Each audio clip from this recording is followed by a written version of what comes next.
But by virtue of the Nigerian Exchange various management team over the years and decades, I've had the privilege of interacting with the Nigerian Exchange and building a career around the financial markets. And when I came in here 33 years ago, the head of this exchange was a woman. And I'm not surprised that today, the head of the NGX regulation is also a woman. Please put your hands together for the woman behind the NGX regulation, Ms. Tinoadi. Where is she? Okay, here she is over there at the back. She decided all of us should be in the first and business class. She's standing in the economy class. Please, madam, you're upgraded to first class. Put your hands together for Tinoadi, please. She's standing there at the back and welcoming other women who are coming in for this very important event. Thank you very much for being here. She's a stickler for time, and she pulled my ears and said, Boston, 10 is for 10. The flight is due for takeoff. So fasten your seatbelts. And our pilot, our chief pilot, is Ms. Tinoadi, and she will be supported by a few other co-pilots and cabin crew. I'll be announcing their names in due course. So, but please give us a few minutes, and then we'll serve our first welcome menu. Give me about 5 minutes. I'll be right back.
distinguished ladies, the ladies of the Nigerian Exchange Group, and the NGX regulation. My name is Bosin Amofaye, and I have the privilege of being here with you this morning. And I apologize sincerely for keeping you waiting for additional 10 minutes to take off this important event, another innovation in the history of the Nigerian Exchange and Nigerian regulation.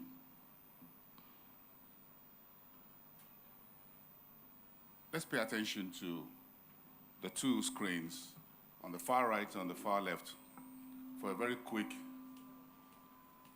view of Nigeria's security protocol. Please pay attention. Ladies and gentlemen, welcome to Nigerian Exchange Group Event Center. At Nigerian Exchange Group, your comfort and safety is our priority. As part of our health and safety policy, please listen to the following announcements. For your convenience, the restrooms are located to your right, just outside the door of this event hall. In the unlikely event of an emergency, 2 exits have been provided for your use. A stairway that you can access from the lift lobby just before you enter the event center. Another emergency exit is located right behind the stage's backdrop. The door can be opened by pushing the handle. Please do not use the elevators during an emergency. Rather, locate the nearest exit from where you are sitting in a calm and orderly fashion. Emergency responders will also be available to provide additional instructions as required. Please switch off your cell phones or activate the silent function so we don't interrupt the proceedings here today. Once again, welcome, and do enjoy your stay at the Nigerian Exchange Group. Did you enjoy that? Thank you very much. Give a round of applause to the Nigerian Exchange. Thank you very much and welcome everyone to this very important event. Now, over the last 3 decades, what I've noticed is that the Nigerian Exchange keep bringing innovations and new things to the table that help everyone understand what the exchange stands for and how to include everyone. Now, the core principles and values of the exchange are based on 3 pillars. The exchange is ambitious. It promotes inclusion and fairness. Now, the middle principle is that of financial inclusion, and that's especially for you women. There's a lot to say and a lot to learn today at this very important event, this 2-hour event. But let me yield the floor to the Divisional Head Business Support Services Division and the General Counsel to the NGX, Ms. Irene Robinson Anyewale, to formally give you a welcome. And as the saying goes, never send a man to do a woman's job. Please put your hands together for Irene.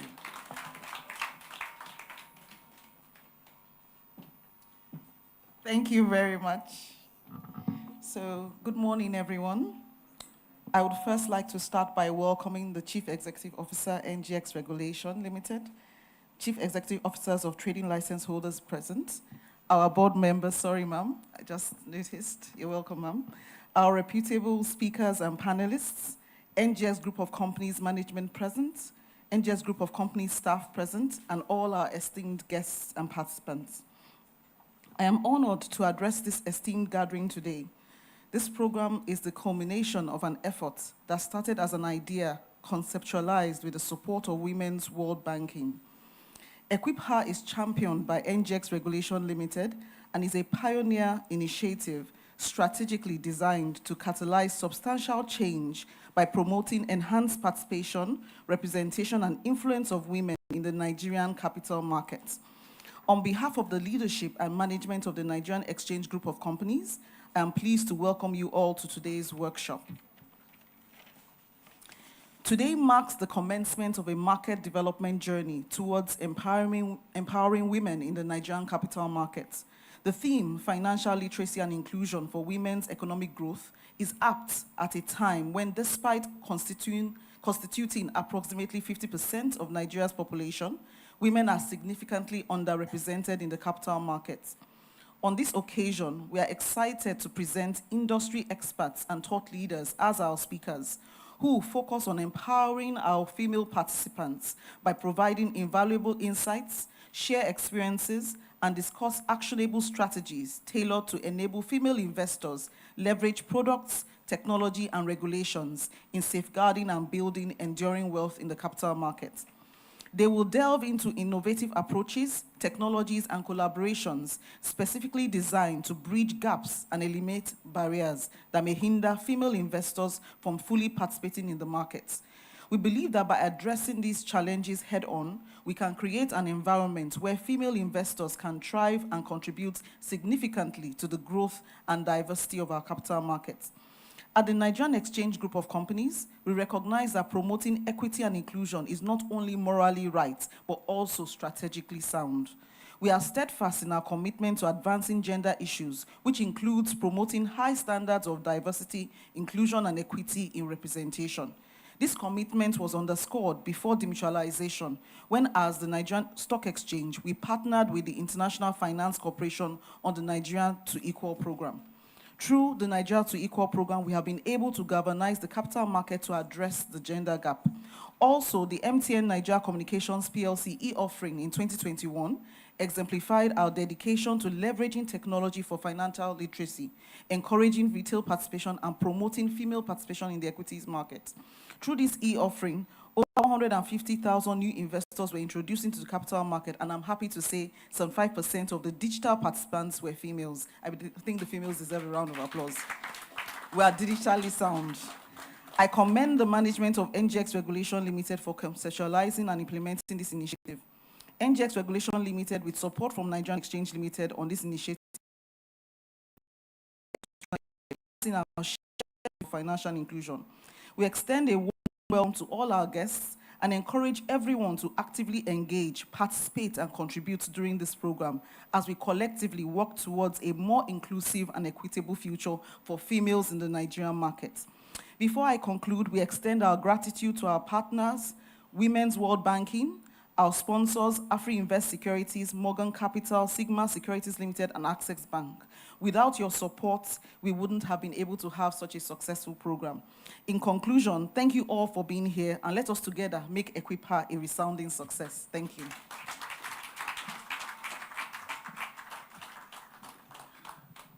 Straight to the point, locked and loaded. Another round of applause for Ms. Irene for welcoming all of us formally.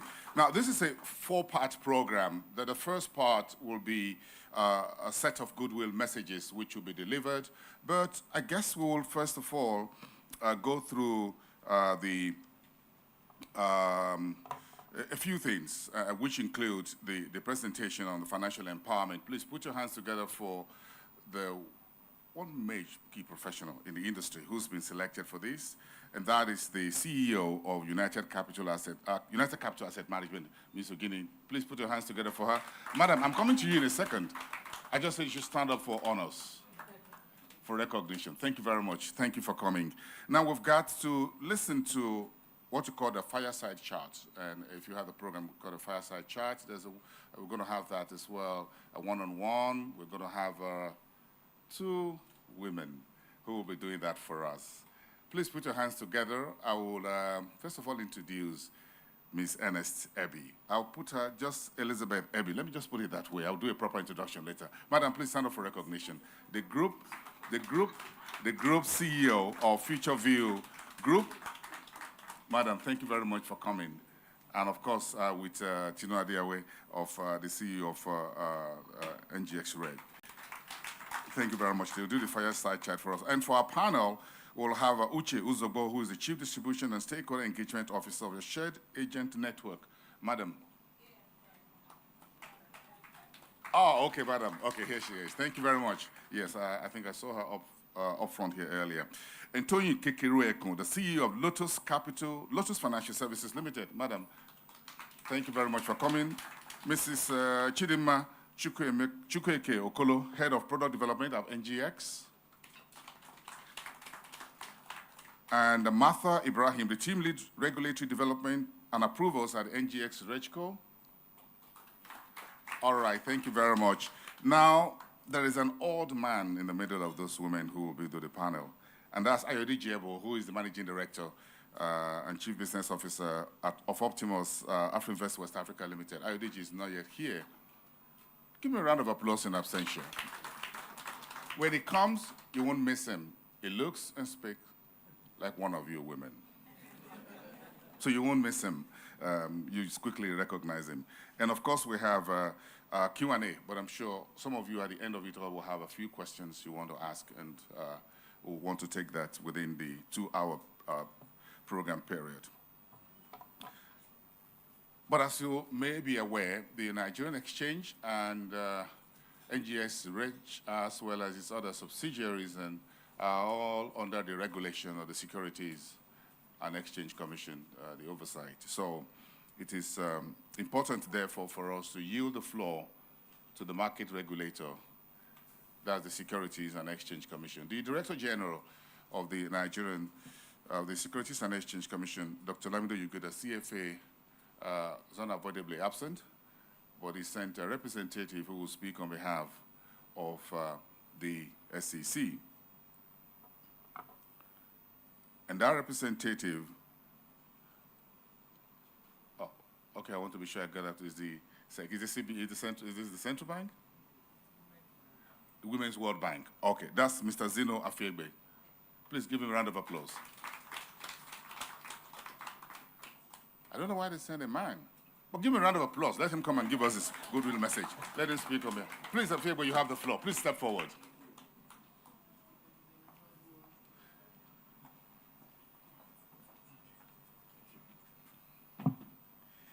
Okay, good morning. First of all, let me address the last issue that was raised. So yes, I am an advocate for women's financial inclusion. Many people imagine that when you want to advance women's financial inclusion, focus just on the women. But you also need to change the heads and the hearts of the men. Because currently, a lot of the products that are out there speak to men, and they have some control. So they need to change as well. So we are your champions, motivating them to change. So all protocols duly observed, the MD CEO, NGX, RegCo, the CEOs we have in front of us here, and of course the DG SEC in absentia, and of course your representative, we give all due regard and all protocols observed. Thank you very much for being here on a historic day. I call this a historic day because it's not often you move from theory to practice, and you move so quickly. Now, what we have here today is the result of a program that we have that has been running globally for some years. And this is a program for regulators, those who are responsible for creating the enabling environment. Because it's one thing to say, let's have products, let's have financial institutions come up with products. It's yet another thing for the environment to be ready to receive those products, both on the supply side, the financial institutions, and the demand side, the last mile. So where we are here is the result of NGX RegCo being shortlisted out of many organizations globally to be part of our program, which is called the Leadership and Diversity for Regulators Program. And this program is intended to enable regulatory entities to have the know-how to create the right foundation for advocacy around women's economic empowerment and financial inclusion. And this program is delivered by Women's World Banking in conjunction with Oxford University's Said Business School and Alliance for Financial Inclusion. So we are talking of a very strong faculty that has a clear focus on women's financial inclusion and economic empowerment. And this is the 4th year we have been running the program. And I must say that when the projects that each of the representatives of the institutions that were part of the cohort were presented, this one stood out. And that's worth applause. Something to be proud of. This one stood out because when you look at the financial solutions that you would expect women would adopt to leave informal arrangements like ajo, esusu, and then come into formal financial services. There are 4 usual suspects: savings, credit, insurance, pensions. Investments is not mentioned. I'll give you an example. There is a report that the whole industry relies on quite a lot, which is the EFINA Access to Finance report. Comes out once every 2 years, the A2F. Thankfully, the A2F for 2022 is going to be out very soon, so we're looking forward to that. But the latest report we have is the A2F Access to Finance 2020 report, which is a survey report put together by EFINA, Enhancing Financial Innovation and Access, and National Bureau of Statistics. So in this report, the latest one we have for 2020, I'm just going to share some numbers with you from there. And there were targets set by the government, the Central Bank of Nigeria, which were very fine targets for 2020. And when you look through the various numbers for payments, savings, credit, insurance, and pensions, okay, I apologize, 5 main solutions around financial services, but still investment is missing. You would see that all 5 missed their targets for 2020. So we have an opportunity here to, with EquipHer, begin the journey to not only motivate women entrepreneurs to invest and grow their wealth and increase their economic empowerment, but we also have an opportunity to make sure that the women understand what is entailed. There is knowledge transfer. So EquipHer is about knowledge transfer. That's why it's a very good beginning, because we have found in our experience that even for regular financial service products, one thing is to avail the woman with the product, but if they don't understand what it's about, understand how to use it, remove biases, the value will not be received. The objective will not be achieved. I would like to share some other numbers, although I didn't specify numbers in the previous one, but let me throw out this number, 750 million. And 750 million represents the number of women globally who are completely out of the system, formal financial services. Here's another number, approximately 250 million. 250 million represents the number of women who they are in financial services, but they are inactive. They have accounts, but they are not using those accounts. So there was a lot of effort to onboard them, but what happens beyond onboarding? That requires a lot of attention. So those are some very interesting numbers that just let us understand that there is a significant opportunity to get women into formal financial services, and EquipHer would help in that regard. Here's another number we all know, 27.3. Inflation as of October 2023. All right? Now, compare that to the highest savings interest rate from any deposit money bank in the country, wiped out. So what kind of financial service would enable the woman entrepreneur build resilience? Here's another number, 1.4 million. 1.4 million represents the number of women, or rather the number of people, men and women, who were displaced because of the flooding last year. And NEMA said there would be similar type flooding. We've seen some of that this year. A number of these women lost their businesses, lost their homes, and literally, after leaving the camps, had to start afresh. There we hear about things like safety nets. And what's a safety net? Well, to safely rescue you from a bad situation. And when we talk about safety nets in financial services, we talk about insurance. We all know that insurance penetration, not just in Nigeria, but Africa, is less than 3%. Insurance penetration. What else is in the safety net? An area which is long ignored. Investments. Because your investments can grow faster than the inflation rate if you're investing in the right stock, right? But if something is so obvious as that which would be a very good part of the safety net, how come the patronage is low? lack of information. And for those who know that the stock market exists, how do you access it? How do you make decisions about what to invest in? So what we have here today is a coordinated effort to put structure behind how you get women entrepreneurs onboarded in order to grow their wealth and grow their economic assets. So we're really excited about today's event, and we are very proud of NGX RegCo coming up with this solution with support from other stakeholders, including the SEC and the management of NGX as a group as well. One other thing I want to mention, that this launch, this collaboration has yielded something tangible and progressive for the country, is the framework for advancing women's access to financial services in Nigeria. The acronym for that is FORFIN.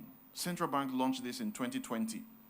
And that essentially is like a blueprint for the entire ecosystem to follow, to know what are the clear things to do, what are the imperatives to follow, because people are shooting in multiple directions, but the framework articulates 8 strategic imperatives. EquipHer speaks to at least 2 of them. And what are they? They are number 2, which is strategic imperative number 2, financial and digital literacy, capabilities and skills programs for low-income women.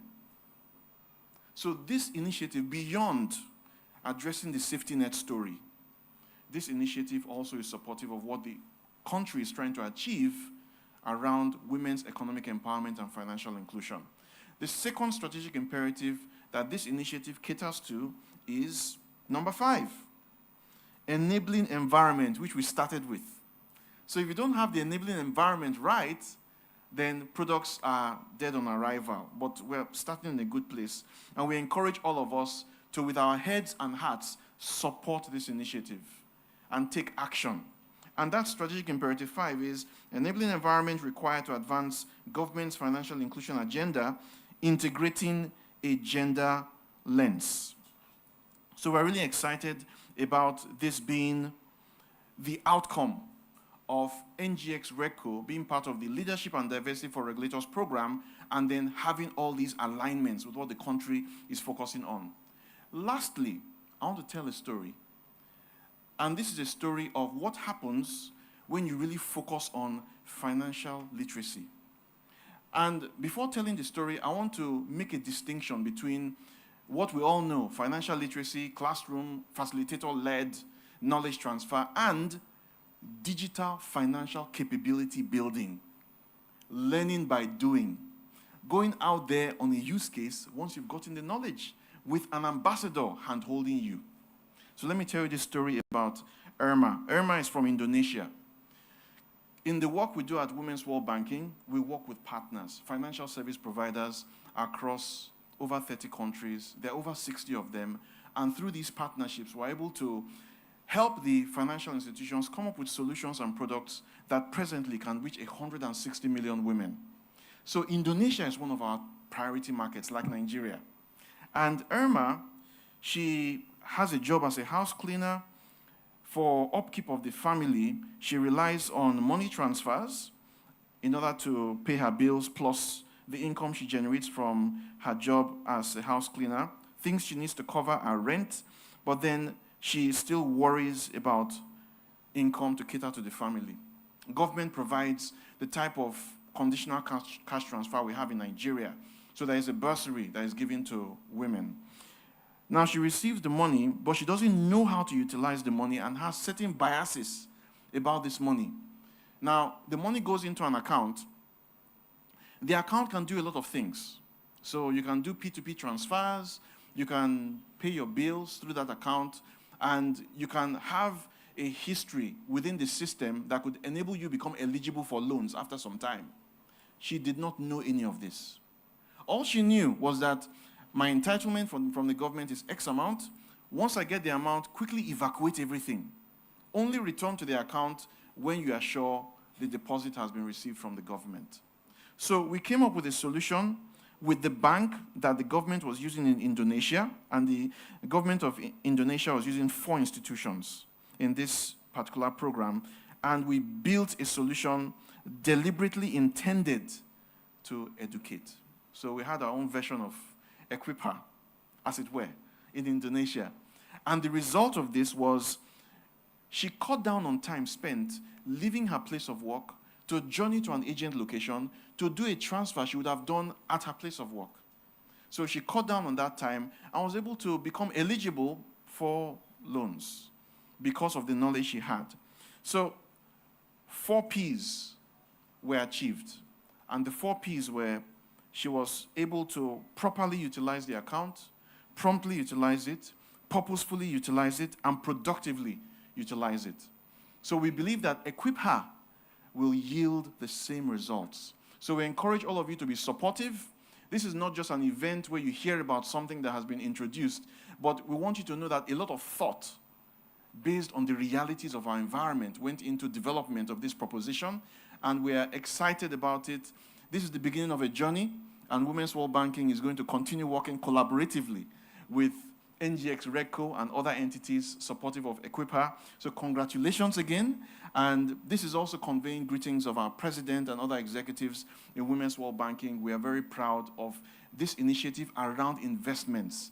So let's enjoy the rest of today, and let us also invest. Thank you.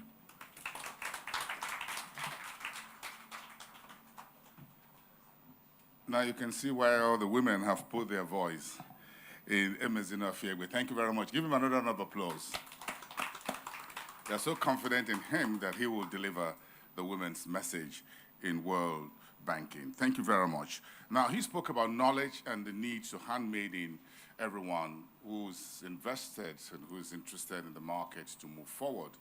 And one of those who had been selected to speak to us at this event is one of the top 100 career women in Nigeria. And she spent the last 20 years or so in the financial services industry.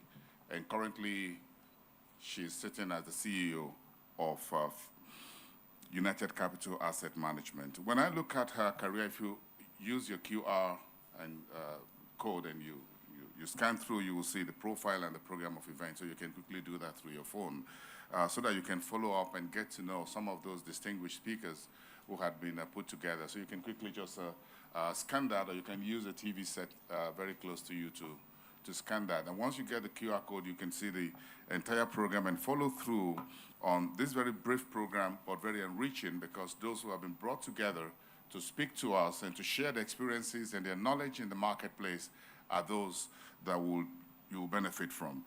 But beyond professional qualifications, Mrs. Odirio Guinea has a very strong passion for mentoring women and others in financial marketplace. And she's been chosen to give us this presentation on financial empowerment, bridging the knowledge gap for women in the Nigerian capital market. For those of you who are here for the first time, the exchange is the home of capitalism. In other words, the top 50 or top 100 people in the world, men and women, made their clean, rich money through investment in the capital market, from Warren Buffett to Tesla CEO, as well as others. So when you talk of where you can make money that you can be proud of and you can beat your chest at any time and you can come back for more, as Mr. Well will tell you, you can bid for more. And you talk about how to learn bid with Elizabeth Eby later. She's been on the floor during the, are you bidding? Tell me if you are bidding. You say, you're not bidding today. Okay, Ms. Eby is bidding very strongly. Put your hands together for Ms. Odirio Guinea to give us that speech, that presentation on how to bridge the knowledge gap. Please, you have the floor.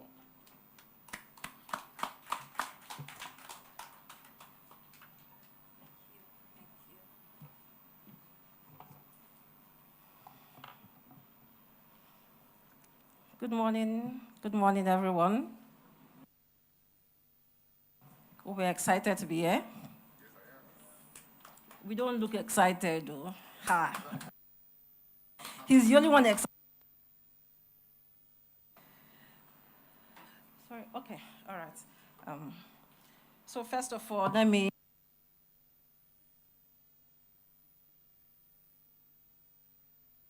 this beautiful platform, and really think is long overdue. Let me put it that way. I think this is long overdue. A lot of the time, even when we think that we know about investing, there are a lot of constraints, a lot of biases that hold us back. Let me even start by even asking us, how many of us invest in the equity market? Let's leave those in front, the business class. How many of us really invest in the equity market? How many of us used to, 2007, 2008, a lot of people made up their mind to leave the equities market. How many of us are in that category? I can't see them. But the truth is, this year, the market has done well. So if you have not been in the market, you are missing out. Big time.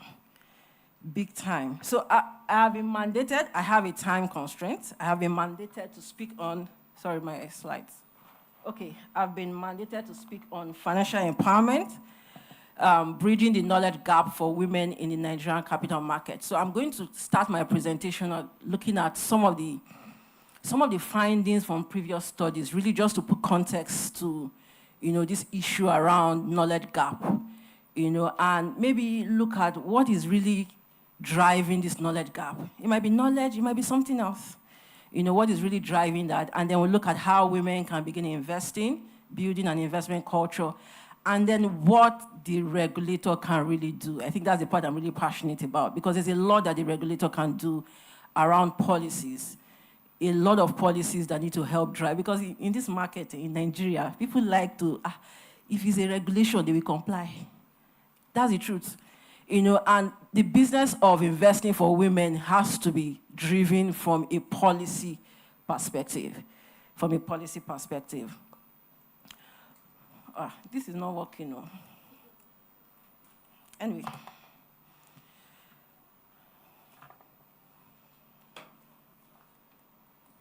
All right, so maybe I have to. So let's just on the back of introduction, financial literacy today is no longer a luxury. We all had experience with crypto. Crypto is a product of an evolving financial market. Financial products today are becoming very complex. So, financial education, understanding how to make informed financial decisions is really a 21st century skill. So it's really something that people should go to school to study. And even when you go to school, and you study other things, it's something that people should come out and decide to learn on their own. Because to survive in the world today and in the future, it's no longer a need to have. It's actually a must-have. And we can see that across, not just for women, but both men and women, but women more specifically, because to a large extent, we have some peculiar challenges. How many of us agree with me? We have some peculiar challenges. You see, there's a statistic that says women tend to outlive men. They live longer than men. So imagine if you have planned. I remember in the course of this year, we were doing a financial education for some of the ladies within United Capital. And somebody said, see, why do I need to learn about financial education? After all, I can marry a rich man. Yes, and that's the mindset. After all, I can marry a rich man. But you can marry a rich man if the man dies before you. And then, the village people now come and collect the richness. What happens?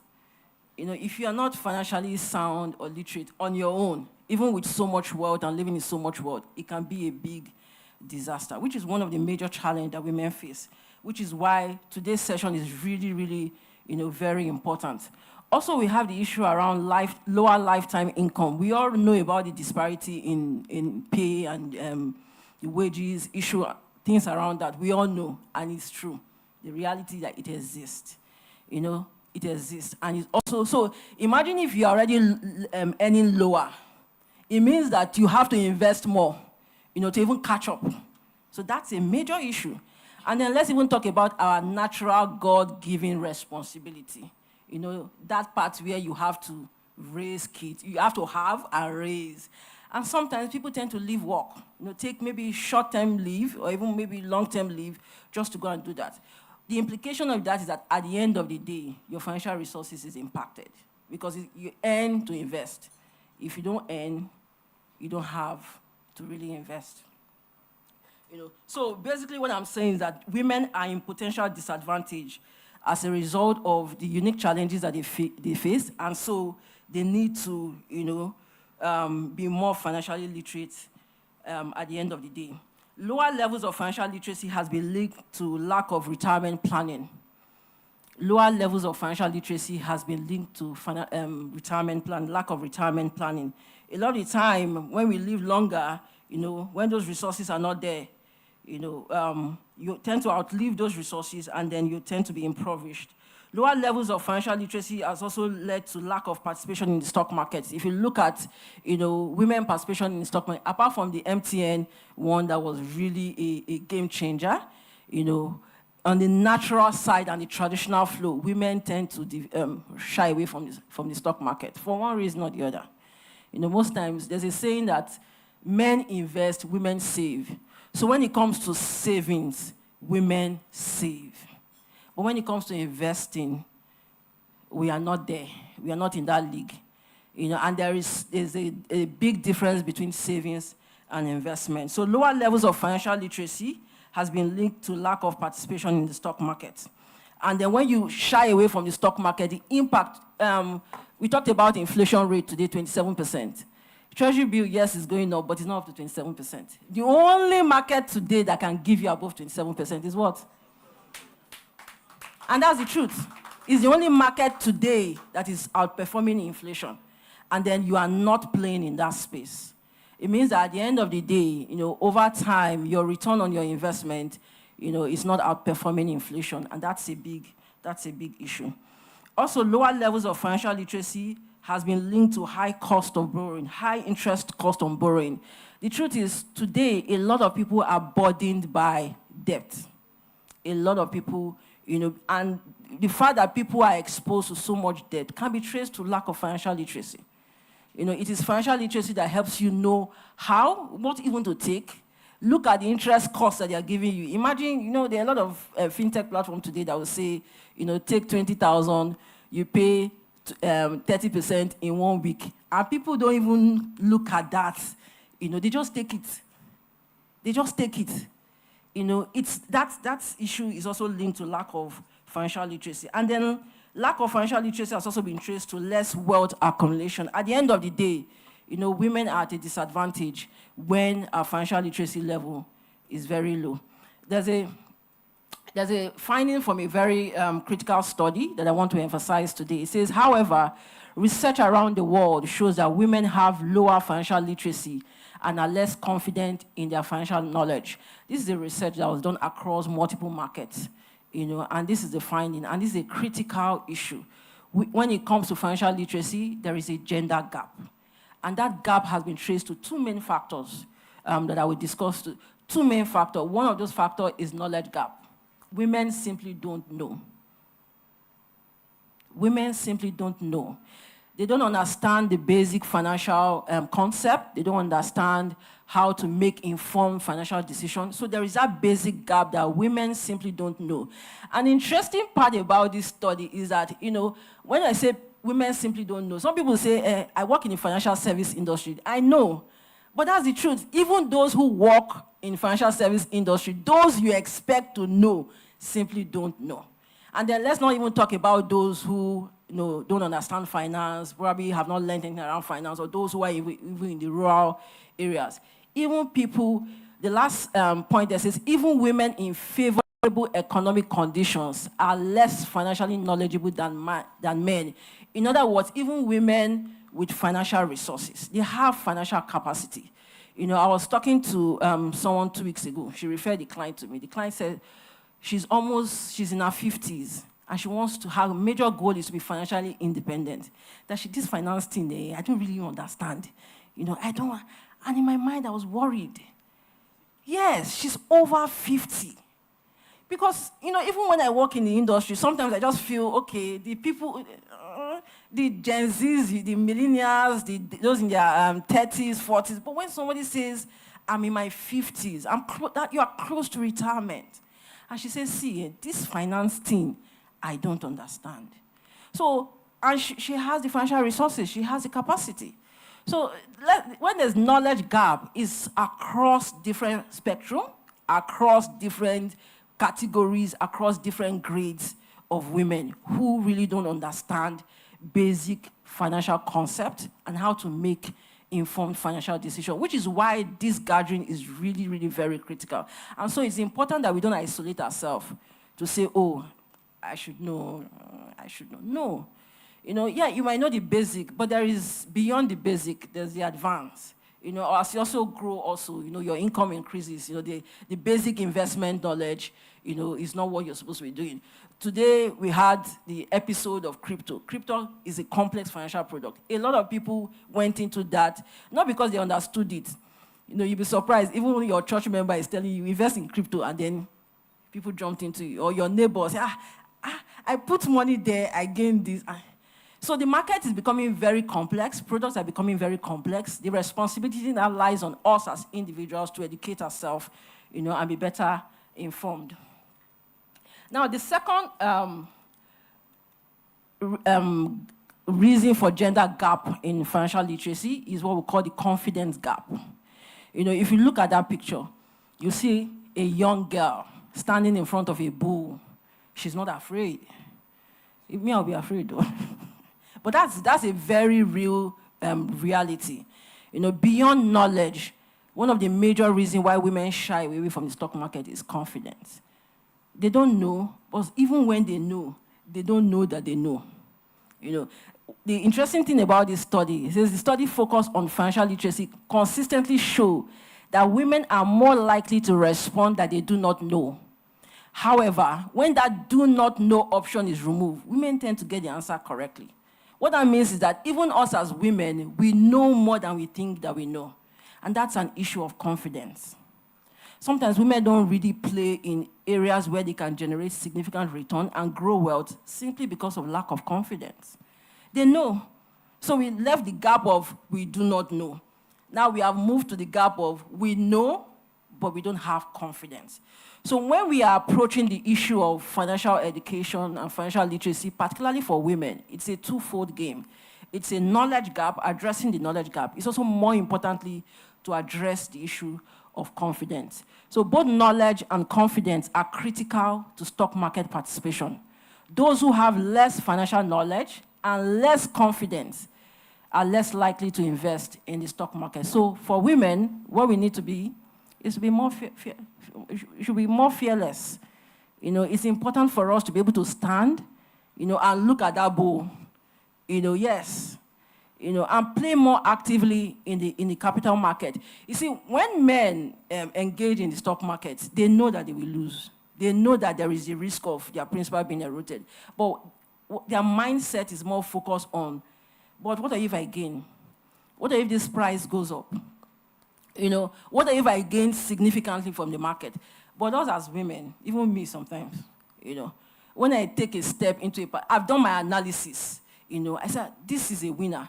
I enter small with one leg. Yes, I enter small with one leg. So I know, I've done my analysis, so, you know, I know that this thing will appreciate, this thing, it's set.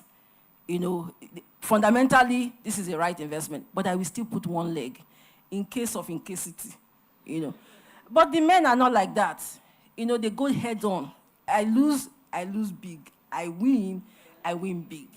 You know, so confidence is also a major issue for us as women. And we will see in the course of addressing some of those gaps, you know, how both as regulators, as capital markets operators, as financial advisors, how we can help women not just build knowledge, but more importantly also to build confidence in investing. So I will move on to looking at how women can develop a healthy investment culture. You know, how can we develop a healthy investment culture? And it starts really with the basic. You know, there is no need embarking on an investment journey without knowledge. So knowledge is the fundamental, self-knowledge. Self-knowledge is the fundamental. Familiarize yourself with the investment concept. You know, what is risk? What is return? You know, I always like to say it's not quantum physics. Maybe it can be quantum physics, but it's not quantum physics. And the beauty about it is that the more you are learning, the more you are engaging, the more you are getting interest, and the more, it becomes more exciting for you. So the first step really is self-education. Educate yourself. Start with the basic. The beauty about technology today is that you can get information anywhere. You can access information, not those days that is only those who play actively in the market that can have access to information. Today, information is everywhere, which is both good and bad, because you can get the wrong information also. But self-education is the most important thing. Familiarizing yourself with basic investment concept, understanding what those asset classes are, understanding market trend. Just start with reading, develop that interest in investing. The second point I'm going to speak to is set clear financial goals. Set clear financial goals. They could be short-term goals. They could be long-term goals. But we need to be clear about our goals, because the truth is, what is driving your investment journey is really your goals. Why do you set aside money for? Why do you set aside money for anything? It's goals. I want to buy a car next year. I want to pay for school fees next year. I want to pay for children. Those are goals. So setting clear financial goals also helps, develop a very healthy investment culture. And then, when you set those goals, you know that this money is not to be touched. This, not tomorrow I see something I like, I have more money somewhere. No. So when you set clear financial goals, it also helps you, be focused on investment. And then understand your risk appetite. There is a general finding that women tend to be risk averse. We tend to shy away from risky investment opportunities, but it's also important for us to understand our risk appetite. Not every woman is risk averse. Some people are naturally risk takers. It's by their nature. God gave them extra risk capacity. Yeah, the majority of, but really is for you understanding what is your limit.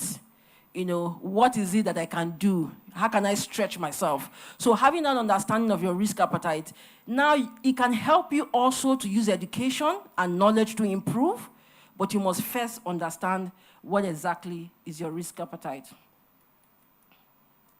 And then the next point I'll speak to is start early and be consistent. Start early and be consistent. A lot of the time is when we are getting towards retirement that people now become conscious about saving and investing, which is very, very dangerous. Very, very dangerous. Because what happens at that time, you now fall into the hands of wrong investment. You now want to, that small money that you have, you now want to double it in a short time. So starting early is very critical, and then be consistent. Starting early and because there's no need saving money in January, and the next time you are saving is in 18 months' time. Yes, it doesn't work like that. Start early, and the beauty about starting early is that it doesn't matter how much you start with. Can you imagine, because there is the benefit of compounding. Can you imagine starting to save 10,000 naira every month from your salary when you're 21? Now, by the time you are 60 and retiring or looking to retire, do you know how much that 10,000 is? 10,000 has grown for almost 40 years. That's the power of starting early and being consistent. That's the power of starting early and being consistent. And then building a diversified portfolio. Spread. They say, don't put all your eggs in one basket. And that's the beauty about investing. You can diversify. Some will do extremely well. Some will do averagely well. Some will probably not do well.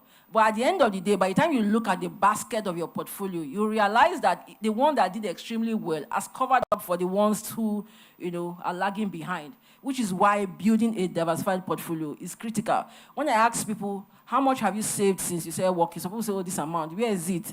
They will say, it's in money market fund. Money market fund is good. Don't get me. It's very, very good. Or they will say it's in a savings account. But that's just one thing that you're investing in. There are multiple asset classes, from stocks to bonds to real estate to mutual funds. There are multiple asset classes.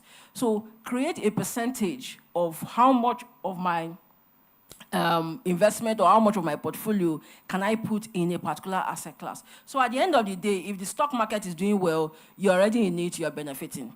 If tomorrow is the bonds market that is doing well, you are in it, you're benefiting. Next tomorrow, real estate is doing well, so you are everywhere. At the end of the day, you're everywhere. But if you're just in one place, it's only that time when that one is doing, you are there. But every other thing, can actually collapse. So building a diversified portfolio is a very is a critical way also to manage your risk and also enhance your return. And then the next point I will speak to is professional advice. Engaging with the investment advisor. I like to use findings from studies because it's very interesting, and maybe because I'm doing a doctorate degree. I realized that one of the interesting findings is that women tend to engage with financial advisor relative to their main counterpart. And you can understand that, men think that they have the confidence, they can do it on their own. Women think, oh, I need help, and then they talk to a financial advisor. And that is very good. That's a very, very good, strong strength for us because we know we need help with investing. We can engage with a financial advisor. But more importantly, financial advisor is not neighbor. It's not my brother and sister. It's not church member. Yes, that's the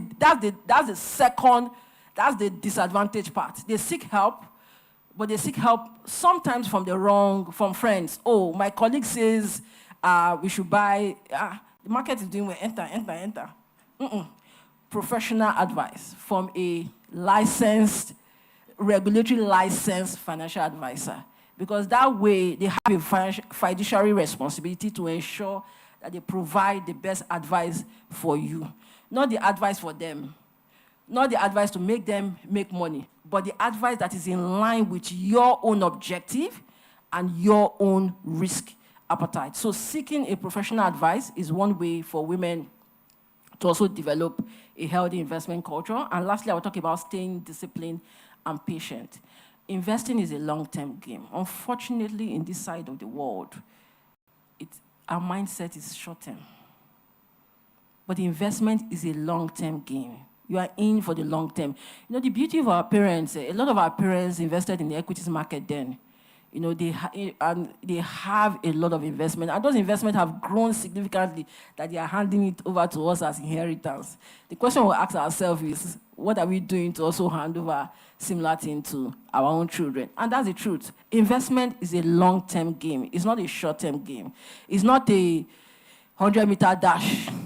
It's a marathon. It's a long-term, it's a journey. That's why it's called investment journey. It's a journey, and it's a long journey. It's a journey that involves being disciplined. It's a journey that involves being patient. The reason that a lot of people fall into the hands of MMM, they call it, it's MMM, right? Is because they are looking for quick wins, quick money. Somebody tells you, bring your money, I'll give you 30% in 10 days. And you didn't bother to ask, how will you make that money? Because most times you are thinking short term. But the investment actually is a long-term game. And the only way to stay safe and build a healthy investment culture is actually to stay in it for the long term. If you look at the market today, a lot of the stocks have appreciated significantly. A lot of people who were in it, who have been there, are the ones now benefiting. Some people are not trying to enter now, which is good. But people who have built an investment culture, every month I'm saving this into the equities market or into a mutual fund or into this, are the ones now benefiting by the time the markets begin to pick up. Because you really don't know when the market will just improve significantly. And the ones who will benefit are the ones who have been there in the long term.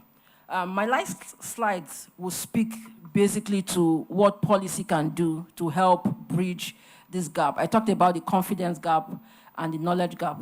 Well, the slide is not responding to me, But let me just speak from my heart. Addressing this gap, and it's a critical gap.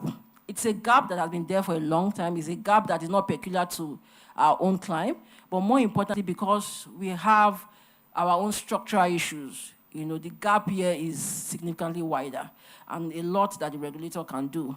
We talked about the issue of investment education and having the curriculum, including investment as part of our curriculum in schools, at least from an early age, from secondary school, people should begin to learn about investment. Imagine if when you were in secondary school, they taught you about investing 101, personal finance 101.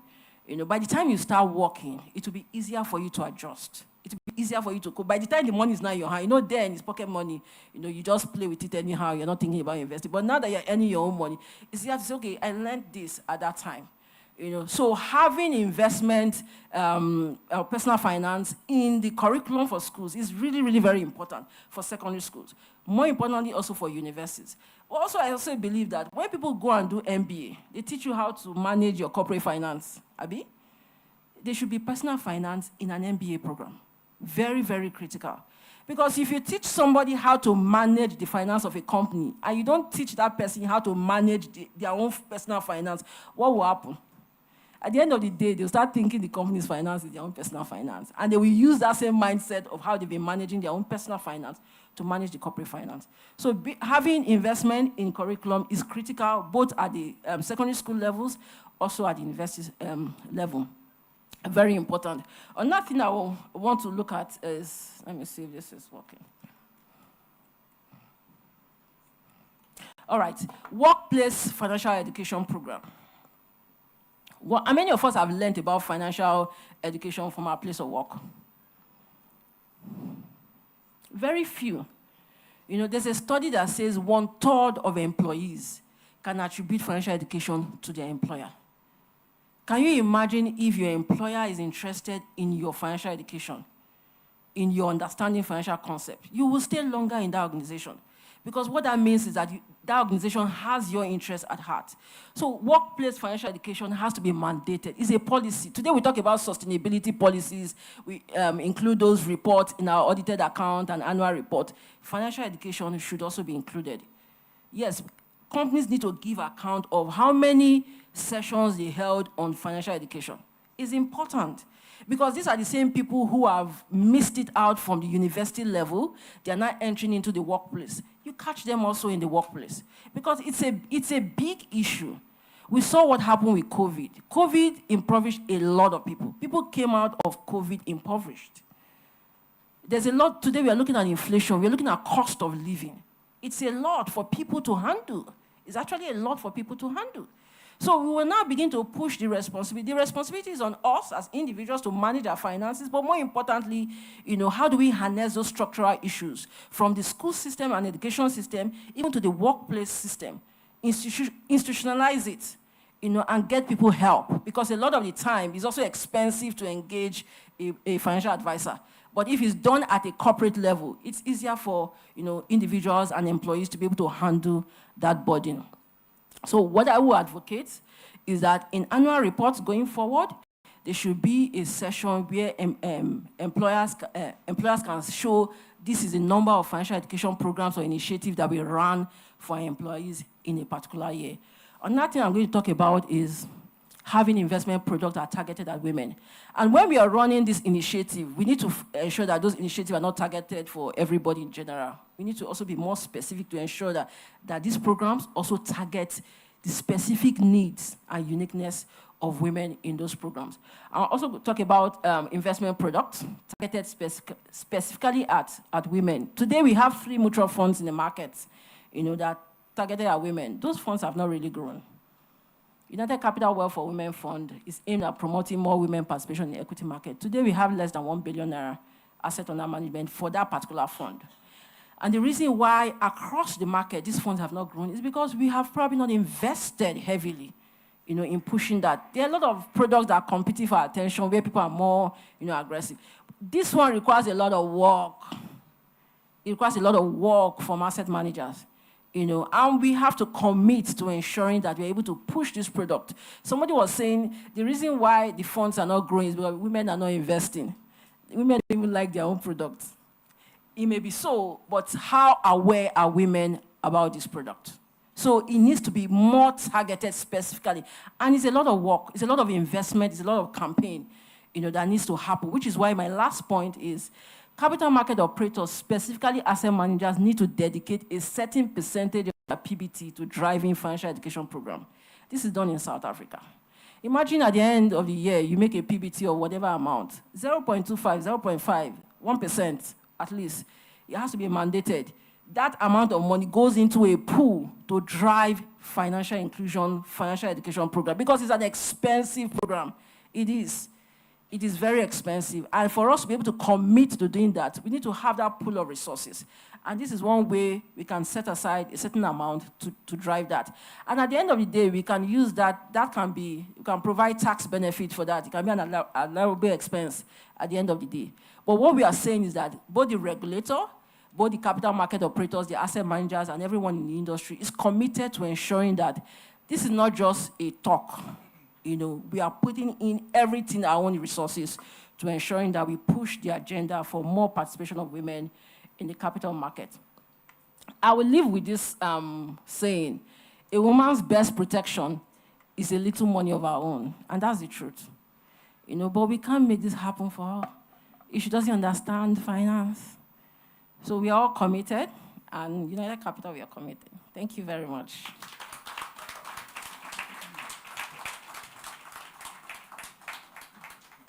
Please keep the applause going. Keep the applause going. Keep the applause going. Keep the applause going. Thank you very much, Mrs. Ogini. Thank you very much. We really appreciate that.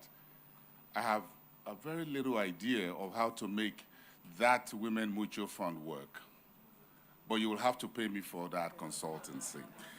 And I'm sure we all followed those slide presentations. I went to the back, and on my way back, I saw a lot of women taking notes. And I was encouraged by the fact that they're taking notes and they're paying very rapt attention. Please give yourself a round of applause. If you're taking notes, raise up your notes. Mrs. Awa, look at, oh, even Mrs. Awa is taking notes. And the men up front as well are taking notes. Thank you very much. You've been doing very well. This is a class by the Nigerian Exchange and the NGX Rex, and this is very, very informative.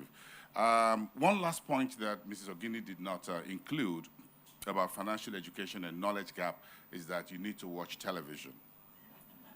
I need to watch Bosin Amofaye on television when I talk about Arise Exchange. So give me a round of applause. I know most of you watch Arise, but you see, most of the time you watch those who take away your money and don't give you returns. But when I talk about Mrs. Awe and Mrs. Ebi and Mrs. Ogini and the rest who are making money, you hardly watch me. So watch me at 7 p.m. in the evening. I know that's the time when you cook and you do other family things, but I will try. But watch Arise News for financial markets, intelligence, and information. And this is very important, and I want to say that because majority of those who meet me on the way and whatever and shake me, with the exception of Mrs. Ebi and my friend from Carry Assets, and I can see a few faces in the audience as well, are those who are in the financial markets. So, but I think women are more financially literate than men. Is that a yes or a no? Women are more financially literate than men. Women are more financially literate than men.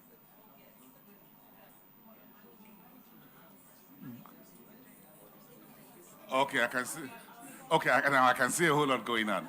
Now, Mexico had a problem a number of years ago, and they were trying to do what you call the palliative distribution of cash register at the end of every month, and they came up with this, and this was before 2010 thereabout, when we went there, and the initial point was that they said, oh yeah, it's a home. So the man is the head of the family. So at the end of the month, every husband at the head of the family goes to the government office and pick up the cash and sign up. And this was a multi-million-dollar project for the government, trying to cushion the effect of things. But they found out that after a couple of months, that at the end of the month when these men go and pick up this extra cash from the government offices, some don't come back home after 2 or 3 days. Some are found in the gutters, drunk. Others are found in the betting, or pool betting and whatever. And they found out that half of the money, by the time the man comes back home, the money is gone. Or his other is gone to the second wife's house, or whatever, mistress, whatever. So the government sat down again and said, well, we need to review this program. And said, I think we should be giving it to the women rather than the men. And what's what the government of Mexico found out? That as soon as the women picks up the cash, she's going straight home or to the school to pay school fees for the kids, going to the market to buy what the home needs, and found out that that program, as at 2010, was more than $80 million every month that the Mexican government did, and they were getting results because that finance, home finance or palliative or cash register were handed to women and not to the husbands. Maybe we should do that in Nigeria. Give yourself a round of applause. So if the government buys my idea and the money is given to you, please see Mrs. Awe here. She will lead you to how to invest part of that palliative cash register in the stock market. Put your hands for her, hands together for, and you have a few other brokerage firm CEOs and executives in the hall. You have from AfroInvest, Morgan Capital, Carry Asset, and FBN Quest, and others in the room, United Capital, by the way. And, oh, Future View, please. Put your hands together for Future View. Because you are going to hear from this woman that I've known for 33 years. And when I met her, she was still on the floor with Elijah Oladejo and others during the call-over session. Give yourself an eye. Give her an eye. Eye. Make it stronger for her. Make a stronger one. Eye. Give her an eye. May your shadow never grow less. Thank you, madam. Now she's going to sit up here. I'm going to invite her to come up here for a fireside chat. And she's going to chat with none other than Chinua Adeyawe, the CEO of NGX RegCo. Please put your hands together for both of them coming up here for this fireside chat. They will sit here in the middle and make sure you get some nuggets of... I'm going to make sure this goes on TV tonight on a Rise Exchange. So watch out for that. 7 p.m.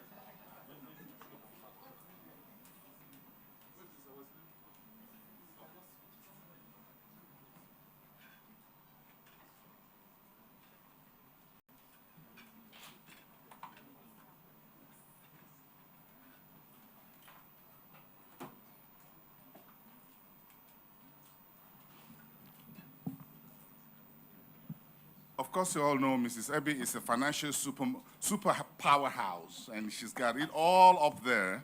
A banker, an investment banker, an investment securities professional, and spending several decades of our life in the Nigerian market. Please, let's listen to this fireside chat. Mrs. Hawa, you have the floor.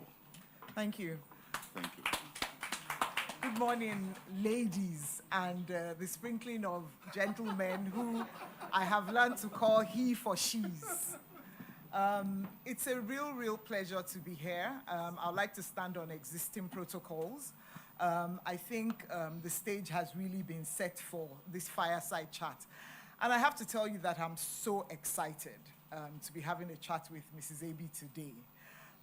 Because Mrs. Ebi is really an institution within the capital market.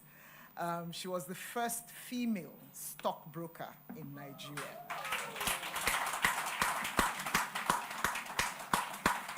So she got right in there with the men, and it was before, as Bosin and her were having that conversation about saying the I, it was before digital, and so have you seen those movies where you see stockbrokers and they're having to raise their voices, and it's a very physical event. It's a very physical activity. And so the first time I ever met Mrs. Ebi, I couldn't reconcile Mrs. Ebi, as you've seen her now, and somebody who is on the floor shouting offer and bid and everything. But she really did what needed to be done, and it opened the doors for other women to participate. So as you can imagine, it's really exciting this morning to be talking to her and just talking a little bit about her journey. So Mrs. Ebi, we all know that you are the first female stockbroker in Nigeria. We also know that you are the first woman to actually found an investment banking group that not only includes an asset manager, a stockbroking firm, and the iBank, you know. What is your journey? How did you get here, and what gave you the confidence to step out into this male terrain? Thank you, Chene. It's really a pleasure to be part of this program.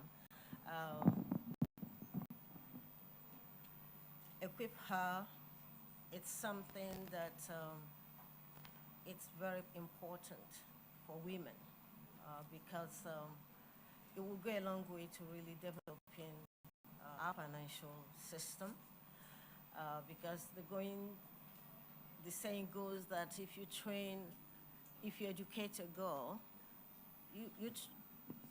you train a nation or a village, okay? And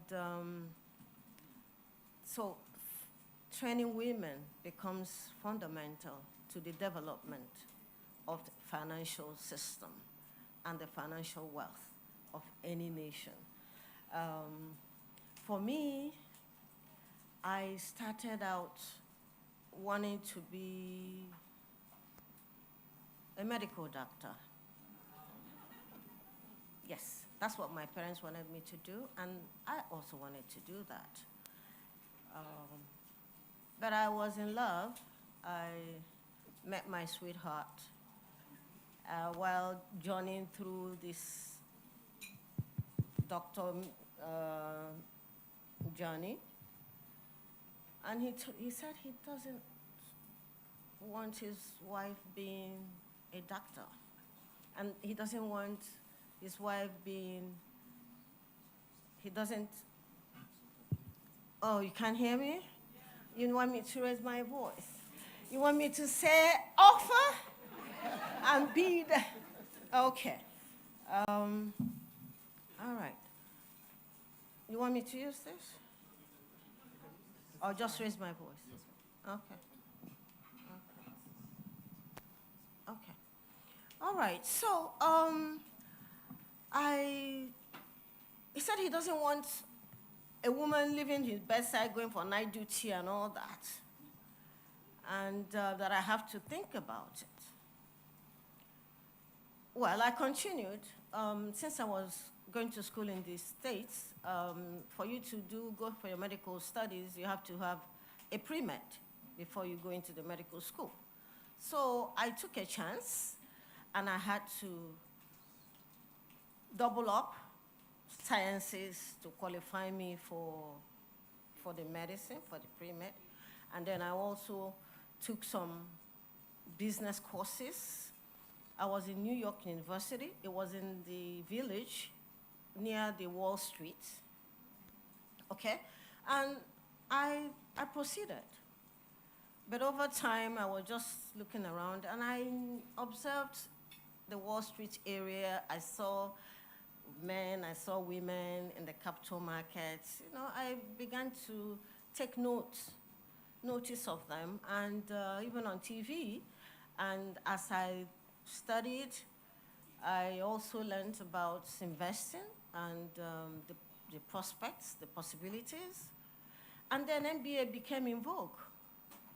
And I decided to give it a shot. So I started doing a double major, business, medicine.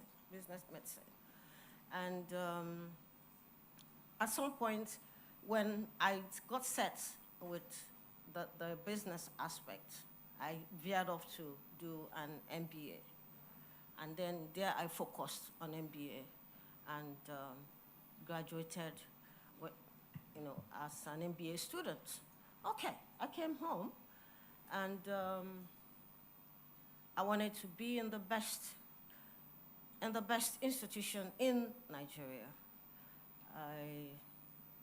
Luckily, I got into Chase at the time, and I got into the corporate finance department at the time. And I was lucky to be under the tutelage of some experienced bosses, Mr. Tola Mobolori, Chief Membo. They had so much confidence in me, even as a youth corporal. They took me to everywhere. I was everywhere with them. And we were able to get mandates to raise funds for institutions.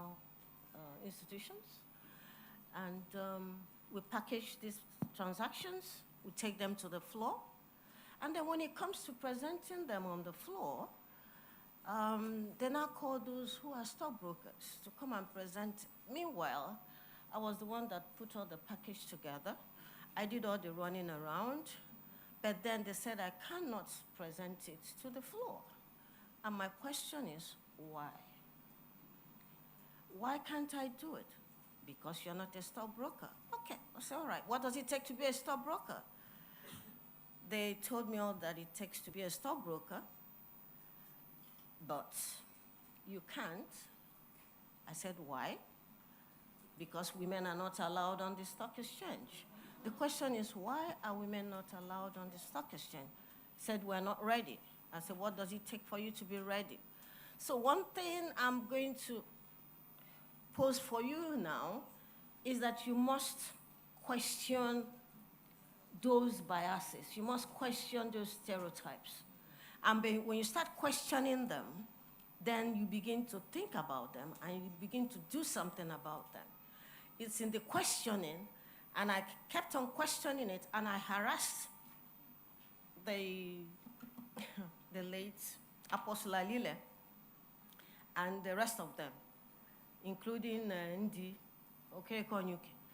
Why can't you allow women to do this work? What does it take? It's not a heavy lifting. Even if it's a heavy lifting, we have women who can also do heavy lifting. They were adamant. I pursued this for almost 10 years. I came back in 1981. It was not until 1991 that they now decided to invite 3 women to come and join, to come and go through the training. And they didn't. At that time, I was already a general manager in the bank, in charge of corporate banking and all that. You know, high responsibility, tough times. Dr. Mrs. Adenike and what's her name again? All right, I've forgotten the other lady's name. The 3 of us, I remember her name. And then we were invited. And they couldn't even say, okay, these women are women that have gone through, they're already knowledgeable, they've been in the system for a long time, let's give them some concessions to fast track the process. They said, no, you have to go through the rudiments. You have to go through the 80 sessions, you have to do the OLE work, you have to do the examination and all that.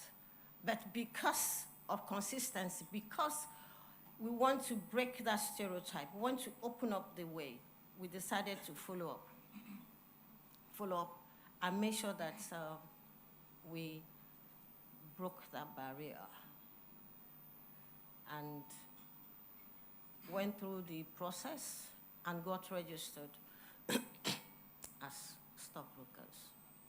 So that's the journey in the stockbroking arm. And I followed through, continued with my work in the bank, because that wasn't my first choice. It just happened that, you know, this came up and I said, okay, we need to pursue it, to open up this door, because it's not right. It's not right. When I finished with that, I continued with my banking, and I didn't think twice about the stockbroking business. But when I now retired from banking, I got to an executive director level in Continental Merchant Bank at the time. I actually wanted to retire and do other things. But because I'm going through this so that I can bring out some points that will help us. I know that a lot of people here want to move far into their career so that you can pick up those things that will help you to go far. Because during my tenure in the business, in the bank, my clientele base, my customers were very close. We made sure that we gave the customers the best, and I made sure that we had a relationship. I had relationship with all my customers. And, well, I'm not saying this to my credit, but one of my customers mentioned in his retirement address that I revolutionized the marketing in the banking industry. Because hitherto, it was like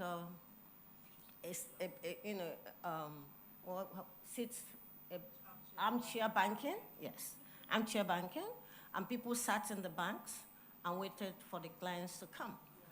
But when I got in, we went to the clients one by one, and the clients loved it, that we were coming to see them.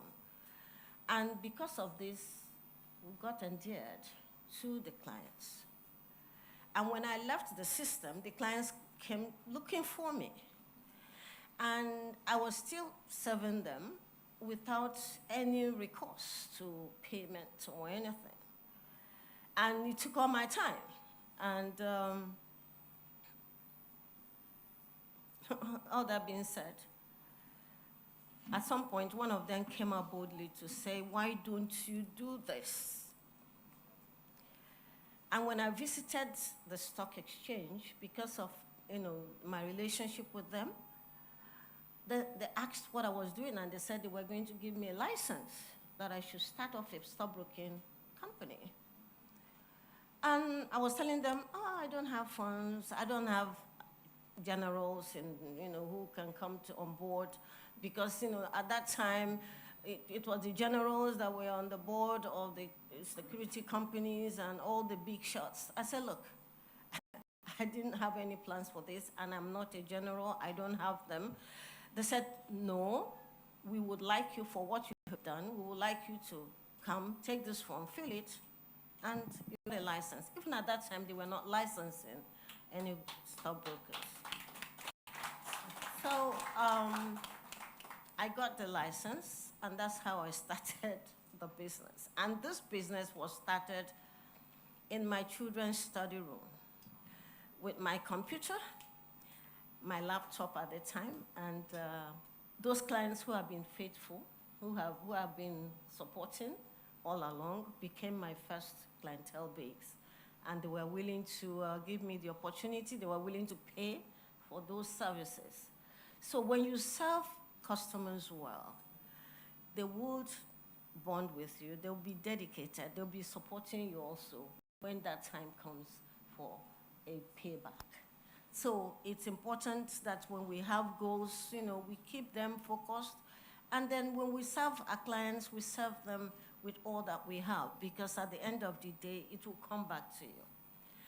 And that's how the business has gone, and the business grew from a stockbroking company, and it became, we went into, the first completion board meeting that we had was on my dining table in my sitting room.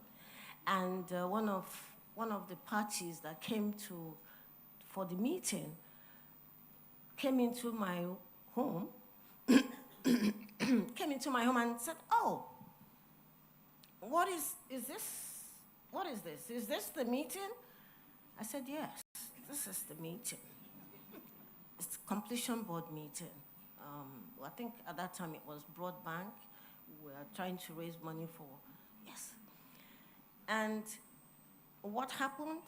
It took, because of confidence, it took expertise, it took relationship, perseverance, and confidence for you to be able to call that meeting in your living room on a dining table, something that usually would happen in a 5-star hotel, or a place like this.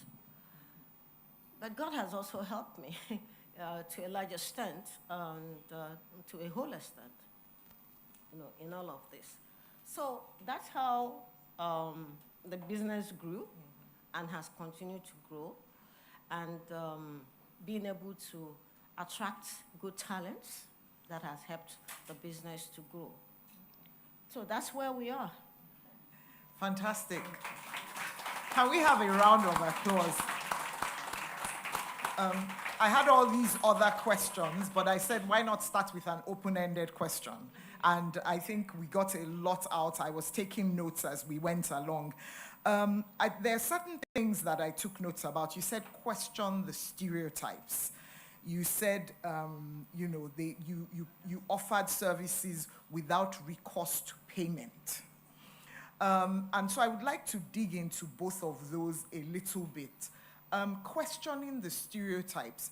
Do you think that as women, sometimes, and this happens to me and I'm sure to a lot of other women, you just want to get on with it? Do you think that as women, especially many of us in this room that might hold positions of authority, we have an obligation to seek out those stereotypes and to question them? Because sometimes, as I said, you just want to get on with your own life. You don't necessarily want to be, holding a banner or being a role model or striking through like a minor. You just want to get on with it the way that I think, I'm not a man, the way that you think that we think men do. So do you think there's a responsibility? And then tied into that you're doing things without recourse to payment. I think it's also a female thing. And I think it goes a bit to what Odiri was saying, which is there's just not necessarily valuing the value that you bring to the table. It's just like, oh, it's easy, so I'll do it for you. And perhaps men are slightly different in the way that they think. They constantly think, I'm bringing value, and you are going to pay for that value. And I'm going to even give you a figure that may cause many people to retract and say, how can you value yourself that high? So, Mrs. Abi, can you help us to move from those stereotypes and, being a role model, not wanting to, an advantage position, do you have an obligation to? And then also pivoting from, in your case, it was successful. People eventually demanded to pay value for that. But sometimes you just keep doing the free work and then you get surprised, they go to somebody else and they pay the value there. Thank you. Oh, okay. I think all of us were all leaders. In my business, I don't call my people staff. I call them leaders. And I believe that you can lead from any position. And a lot of them have gone to become leaders in their different areas of influence and desired career. So I think if all of us here will go out and at every point interrogate situations around us, those stereotypes, those biases, and begin to act on it.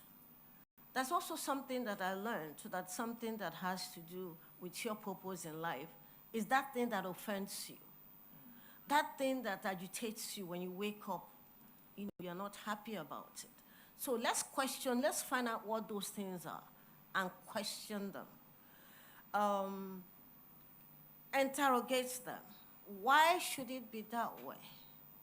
Why must my daughter play with a baby doll?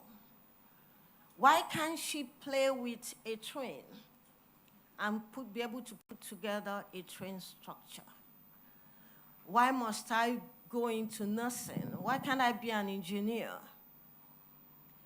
Why can't I be a pilot? Why must I do something that they believe that is for a feminine? What is all that about? We need to question that. And then when we do that, let's not be selfish. Let us look beyond ourselves and see what else we can bring to the table. Because at the time that I decided to come, I had to leave the office every day, leave my work every day, come to the floor, do the Ole work, and go back and continue my work there. There was no value add, so to speak, at that time. But I went through that for 40 sessions. it 40 sessions or 80 sessions, 80 sessions at the time. And then also I had to study for the exams because it would be a shame if you see this woman there and she doesn't pass the examination. So you have to study to make sure that you pass the exam and you pass it well. So we need to make those sacrifices because that is where we are now. Some people have made ways for us. We have to also make way for the others coming behind us. Okay. So in terms of providing service and not wanting to be paid, at the time I didn't have any, I didn't have a setup, so to speak. I had relationships, and I was feeding those relationships, okay? I was feeding those relationships. It wasn't like a job. But as soon as I set up, it became business. Became business, it was well planned, and then the prices, the commissions, the fees were set, and it was now presented appropriately. So I think everything has its time. There's a time for you to look at relationship. Then there's a time for business. You strike a balance. One thing that I do very well is to make sure that I do not, my personal relationships, I make sure that my work doesn't get conflicted with it. So what happens is when I have a relationship and you come in, the first thing we do is we agree on the terms of engagement. Agreed ab initio before we even set out, so that at the end of the day, it is clear. For me, integrity is very critical, so that whatever we put down on paper becomes what we do going forward. So whenever you come, you cannot say that we didn't agree on this. It will be written down and agreed on. So it's important that before you take on any assignment, you take on any mandate, you agree on the terms of reference, the terms of engagement, so that would support what you do going forward. So it's not a freebie because you have to pay the bills. And if you don't pay the bills, the business is not going to be sustainable. There's no confusion about that. No, definitely not. Yeah, thank you. I think what I'm hearing, especially from the last part, is also the importance of when women do businesses to be professional about them, because you were very clear about all the professional aspects. And so when you're offering services to your friends or somebody you have a relationship with, even more important that you put that professionalism in front. I've been told we have very little time left, but I'm not going to allow Mrs. Abi to go without having a little conversation about financial education. Just bringing it back, because Mrs. Abi has told us about herself, and obviously a very accomplished woman.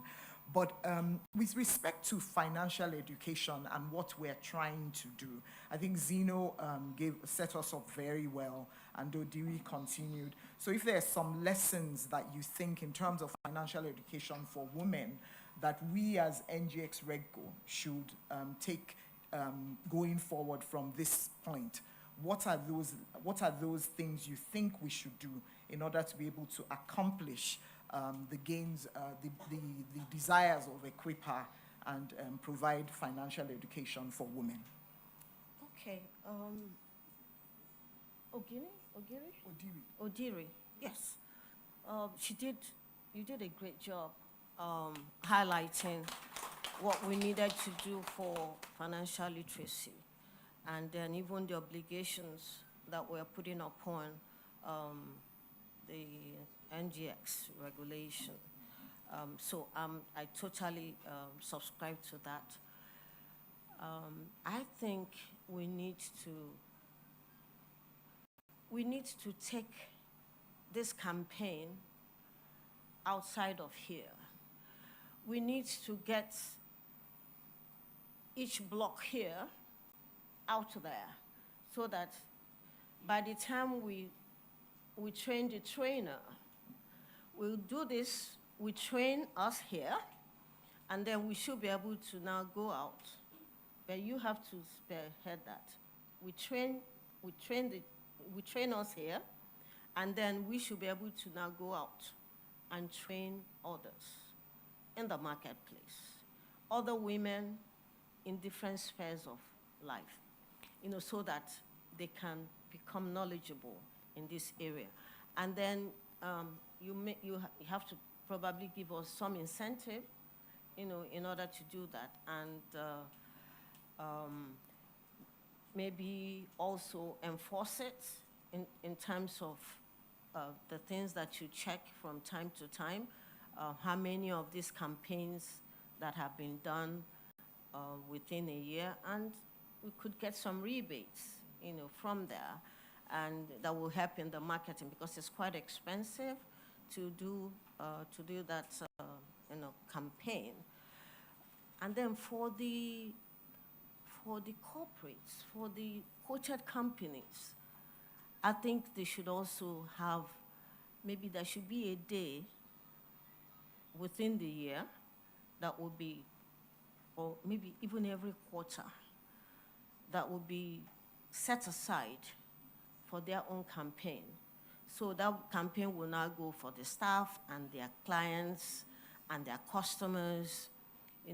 They can invite us to come and talk to them, invite NGX, so that you actually put it to them that you would like to have those sessions, for them to organize those sessions for you, and you can invite some of us within the capital markets community to join you in that process. So like every quarter, Nestle would have their Capital Women's Day and invite their staff, invite their clients, invite their distributors, and the market women who buy the Maggi, sauce, and all that, and then talk to them.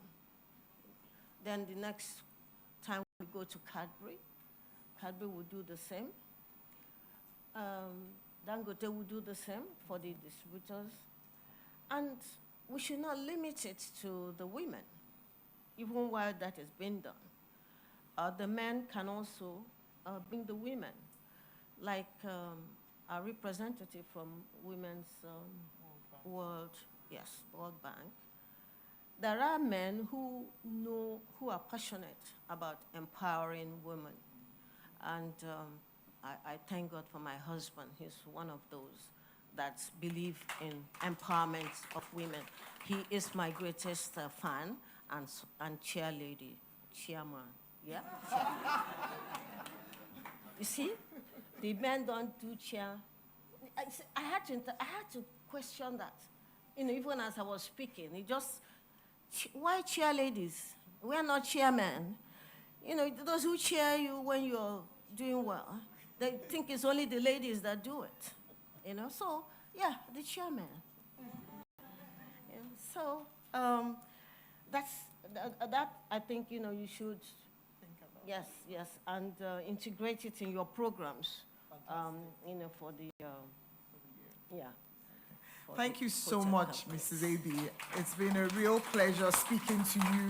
I wish we had more time. Thank you so much for being such an attentive audience, because I was getting a lot of energy from you and I could see that you were really listening attentively to everything that she was saying. Thank you. My name is Tinuawe and we're done. Over Thank to you. boss. Please stay seated. Please stay seated for a few minutes. I know we're running for time, but then I have two questions for participants, with the exception of those who are stockbrokers, and I could see a few heads looking at me in the audience. So these questions are for our guests. So I got two questions, because it's a day of knowledge in finance and market. And Mrs. Ebi will do two gifts, but I'm going to ask the questions.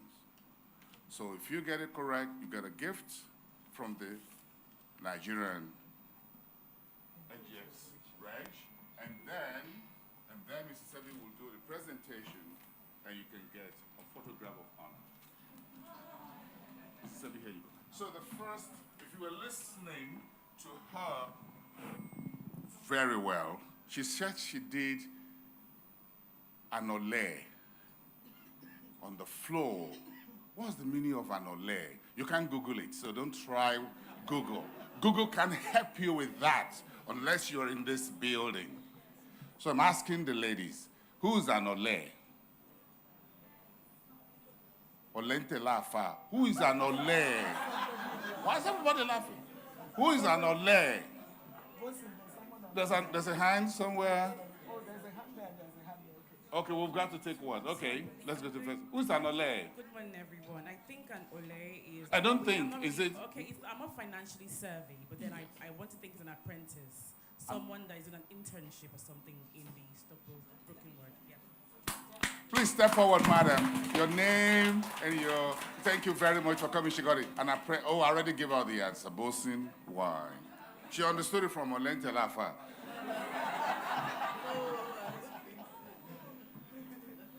Yes, over there. All right, thank you, you got it right. Please wait for the. Great. Now you can hand it over to her. Yes. Mrs. Obi, please take a seat. Now the second question, and this the Google might help, so I'm going to give a very quick, just about 3 seconds only, because Google might help. Now who is the first female substantive Director General of the Securities and Exchange Commission of Nigeria? The first female substantive, that is full-time Director General of the Securities and Exchange Commission of Nigeria.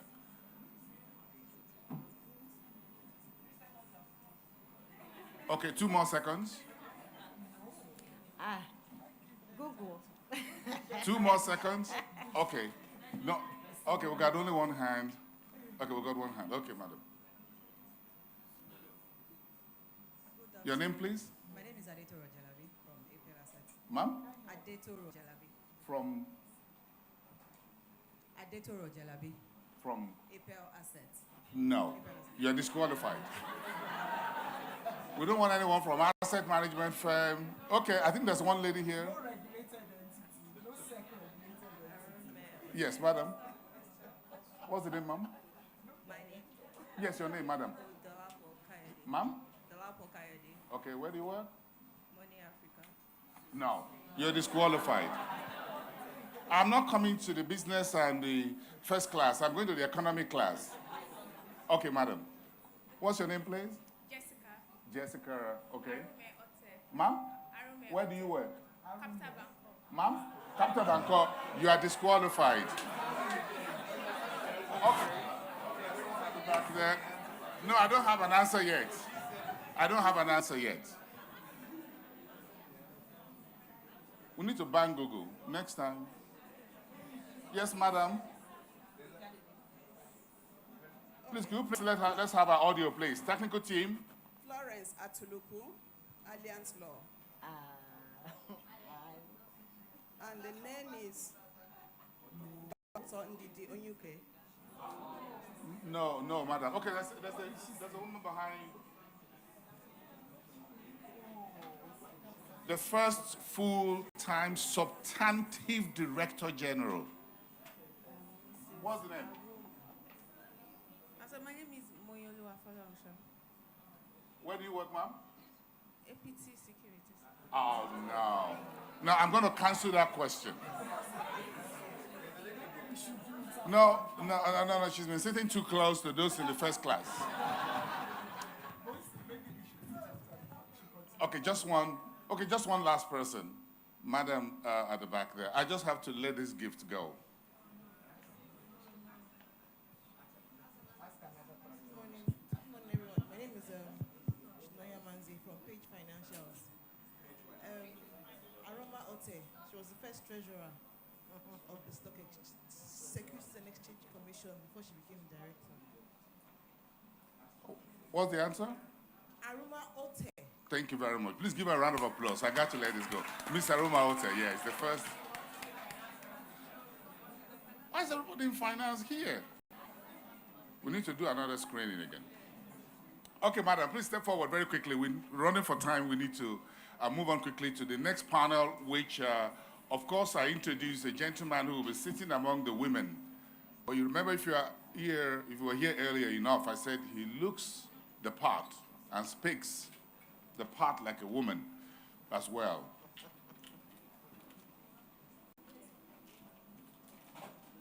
What's the name?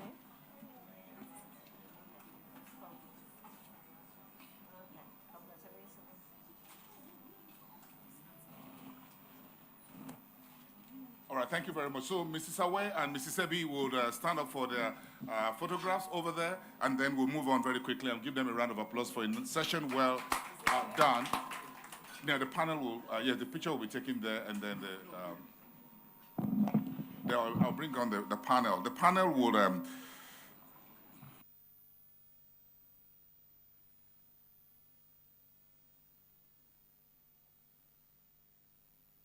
Thank you very much for the fireside chat. Another round of applause for Mrs. Aware and, of course, Mrs. Elizabeth Ebby.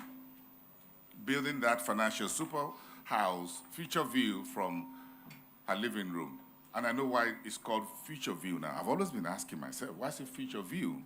She had a future view of where she's going.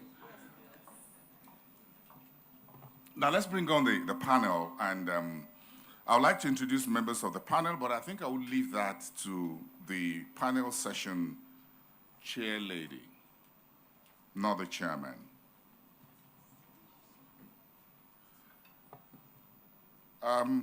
Okay, before that, I think we should take 2 minutes to go online to listen to the goodwill message of the Securities and Exchange Commission, Dr. Lamido Yugoda, CFA, who's represented by Tunde Kamali, who is the Director of Market Development Unit at the SEC, is joining us on the line for a 2 minutes goodwill message from the Securities and Exchange Commission. Please pay attention to the 2 extreme screens on the podium. Tunde Kamali, you have our attention.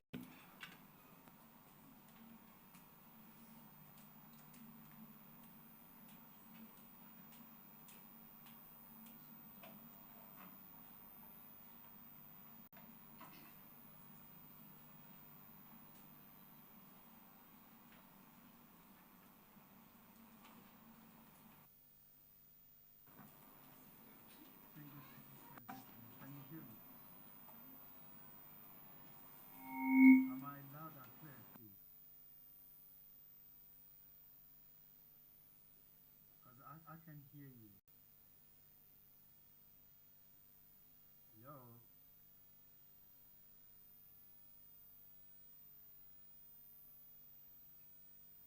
You can hear me. Tunde Kamali, if you can hear me. Okay. Yes, please, go ahead. You got 2 minutes. Thank you. Good morning, distinguished ladies and gentlemen. First, I'd like to say that the Securities and Exchange Commission strongly supports this initiative and would have loved to be there physically. However, for reasons beyond our control, we were not able to be with you in flesh and blood. Well, as I speak to you, I'm actually speaking from the other side of the world, and you can only imagine how far I am from home. But what needs to be done has to be done.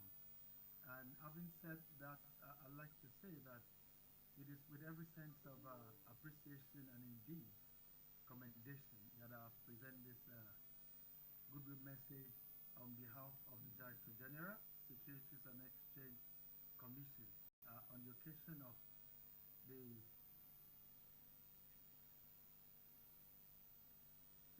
program organized by NGX Regulation Limited with the theme EquipHer, Financial Literacy and Inclusion. I say commendation because just about it as witnesses to webinar.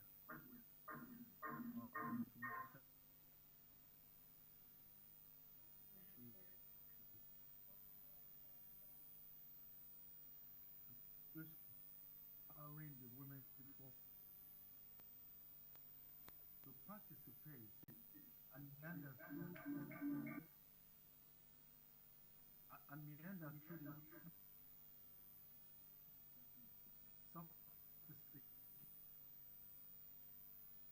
through the world of savings, the NGX Regulation Limited over this unique initiative.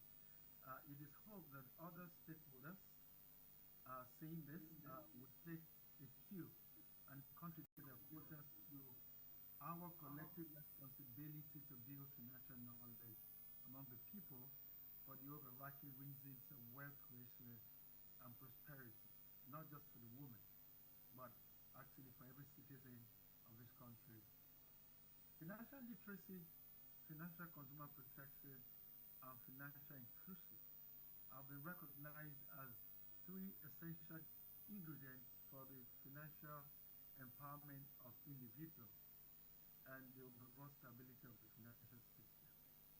And this brings to focus the challenge posed by the low level of financial literacy among the citizenry, and especially the female gender for this economy, for the Nigerian economy.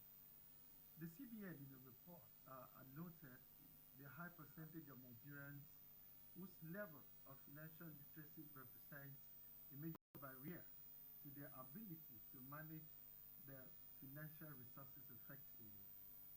The CBN warns that until this changes, many of such Nigerians will be unable to participate effectively in the formal financial system and contribute towards the development of the Nigerian economy.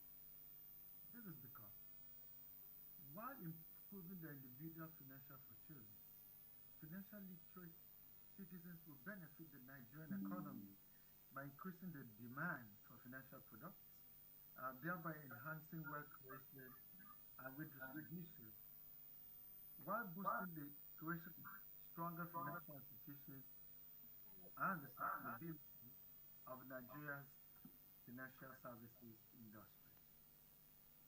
As noted at the webinar last week, the state of financial literacy, even at the global level, is equally inspiring. According to the 2021 study conducted by Goodwill Financial Literacy Agency Center, or Excellence Center, forgive me, only 1 in 3 adults are financially literate.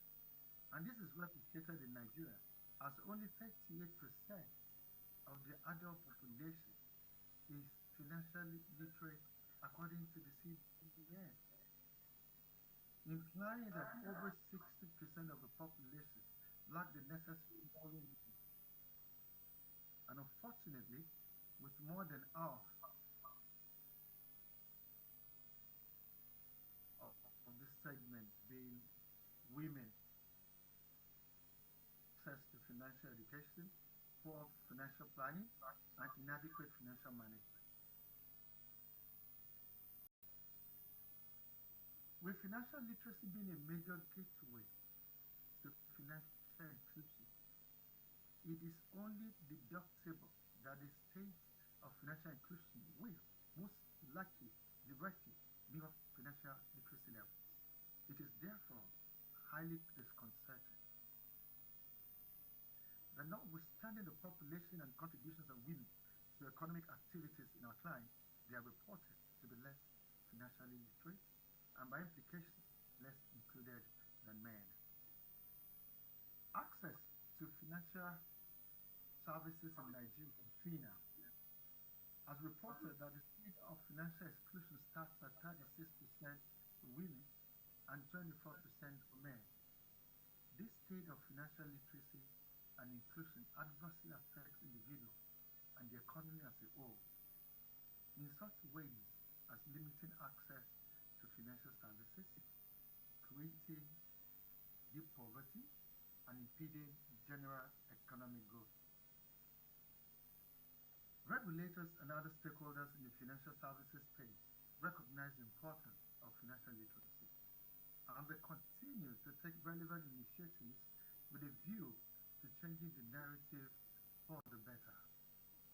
For the Nigerian capital market, the major current initiative is the ongoing implementation of the revised capital market master plan, which has recommended numerous action steps that would enhance the levels of financial literacy, financial inclusion, and indeed participation while promoting financial prosperity for the individual and economic growth for the next. In addition to the implementation of the revised capital market master plan, which basically is market-driven, the Commission continues to undertake a number of target investments, such as enlightenment outreaches to schools, markets, and other locations where we know women can be found in considerable numbers. We also produce and distribute relevant publications. We host radio and television programs, and also produce investor education movies and cartoons. In addition to all this, we also host women group excursion groups and host or run roadshows to create awareness for the general public.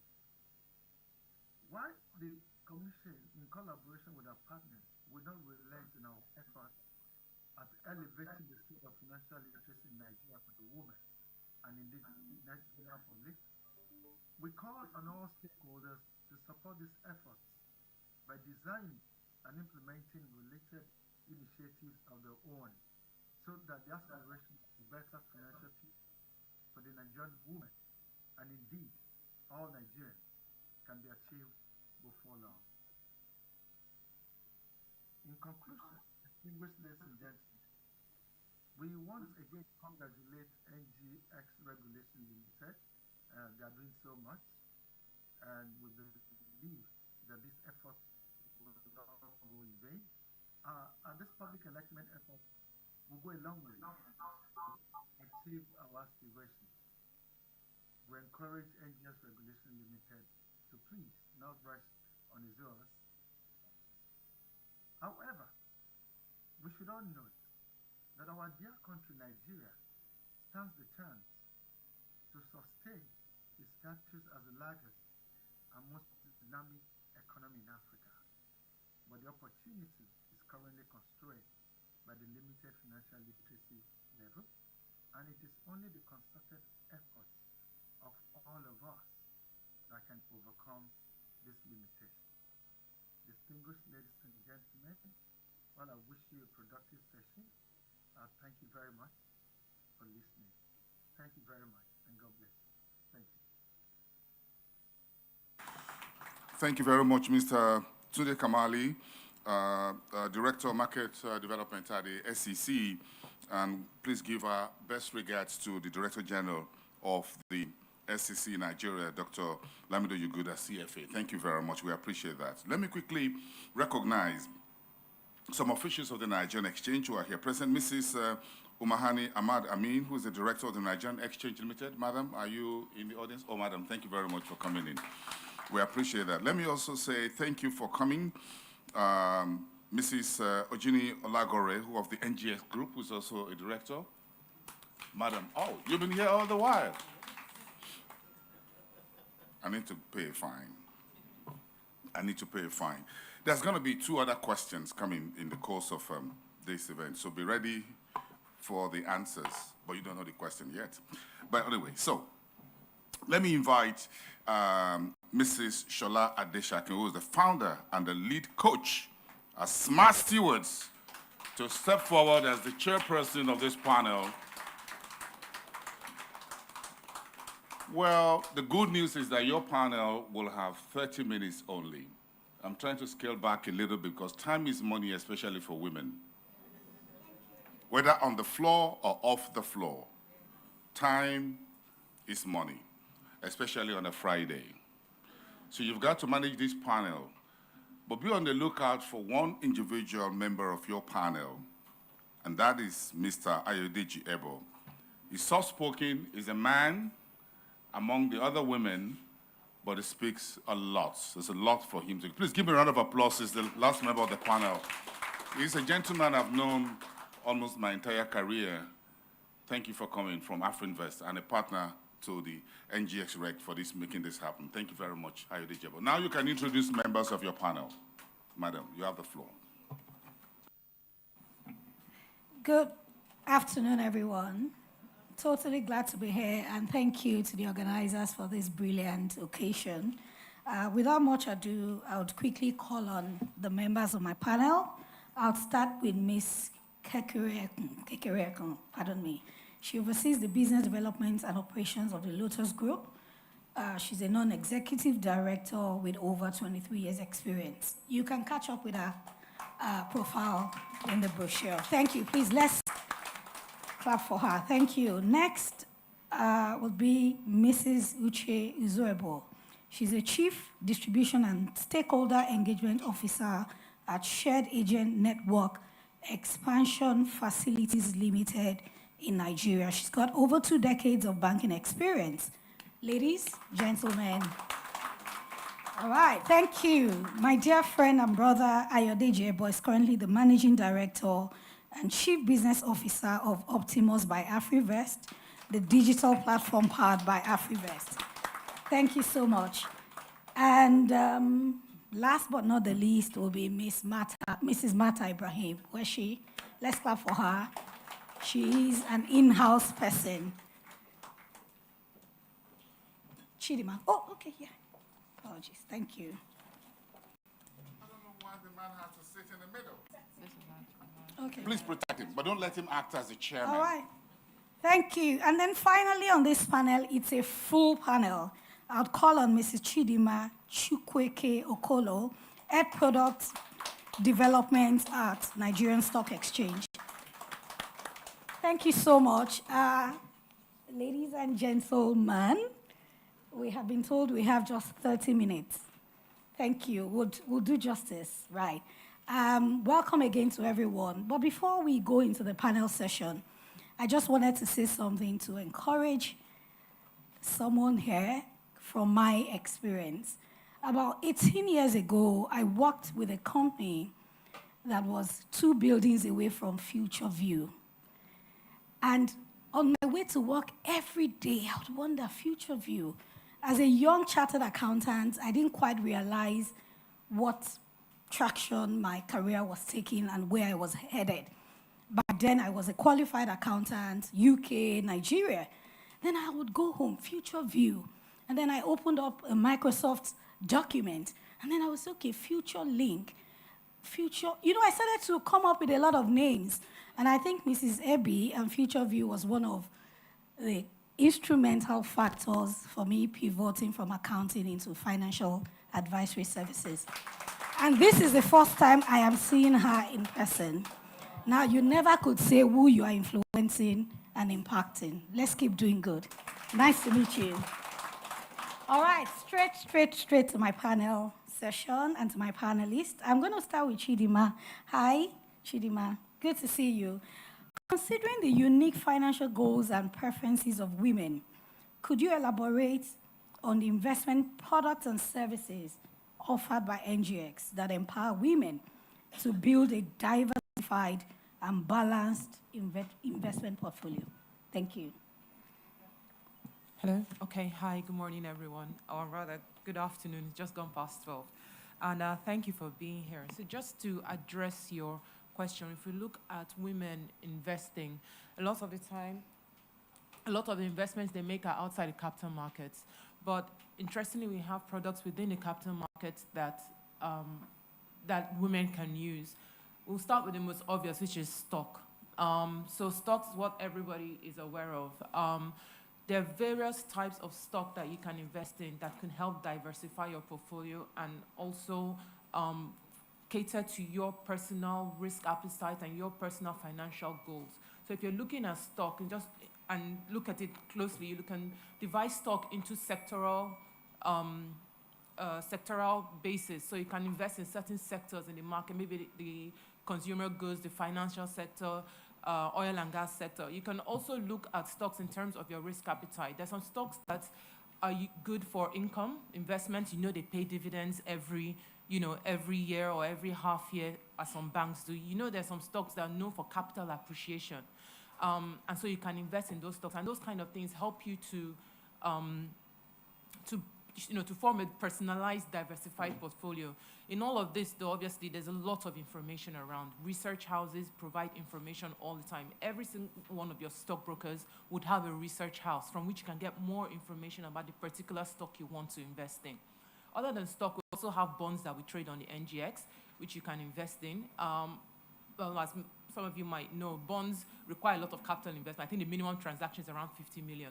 But what we have on the NGX, we have something called the FGN Savings Bond, which allows you to invest for as little as 5,000 naira, and you get exposure to that fixed income security on the NGX. And again, your stockbroker can help you purchase these FGN bonds on the floor of the exchange. Another product that you could look at are ETFs, exchange traded funds. And these exchange traded funds give, there are products that track the performance of an index. So for example, you want exposure to, you don't know what you want exposure to some certain stocks in the market. You don't have the capacity to go and buy each one of those stocks just to make your portfolio healthy. What you would do is invest in an ETF that focuses on a particular index. So you have a banking index, which is a basket of all the banking stocks. You have a consumer goods index, an index of all the consumer goods. You have a finance index. You have the NGX 30 index, which is top 30 most capitalized. That's a very popular index, as well as the all-share index. So instead of looking for each particular stock, you can invest in an ETF, which gives you exposure to this basket of stocks, and it moves exactly the same way. So if the market is going up, you gain. If the market is going down, you gain. It doesn't deviate from the construct of that.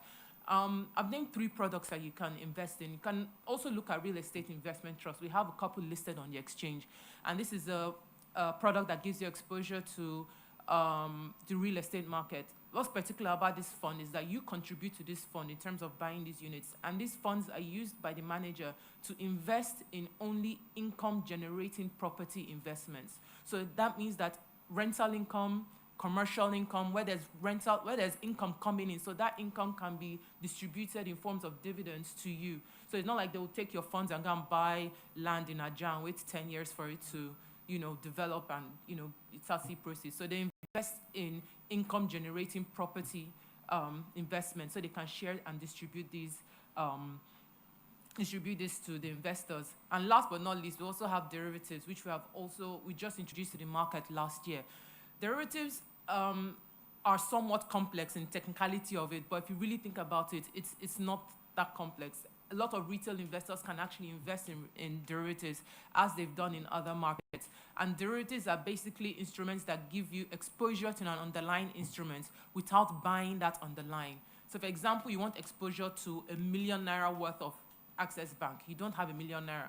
What you need to do is put 10% of that value down, and you can get exposure to 1 million naira worth of Access. And that's just a basic way of explaining what derivatives do. And you can use derivatives to speculate. So if you think the market is going up, think the market is going down, you can take we don't like to use this in capital market, but you can take a bet on the market depending on where you see the investment going. So I know we're really short of time, but I just really wanted to make sure I brought those 5 products on the Nigerian exchange that you'd be able to invest in as women. Thank you. Thank you so much. I think we should appreciate the organizers of this event once again. Thank you. So we live in an age where a lot of people want quick returns, and we know what has happened in the last 2 years.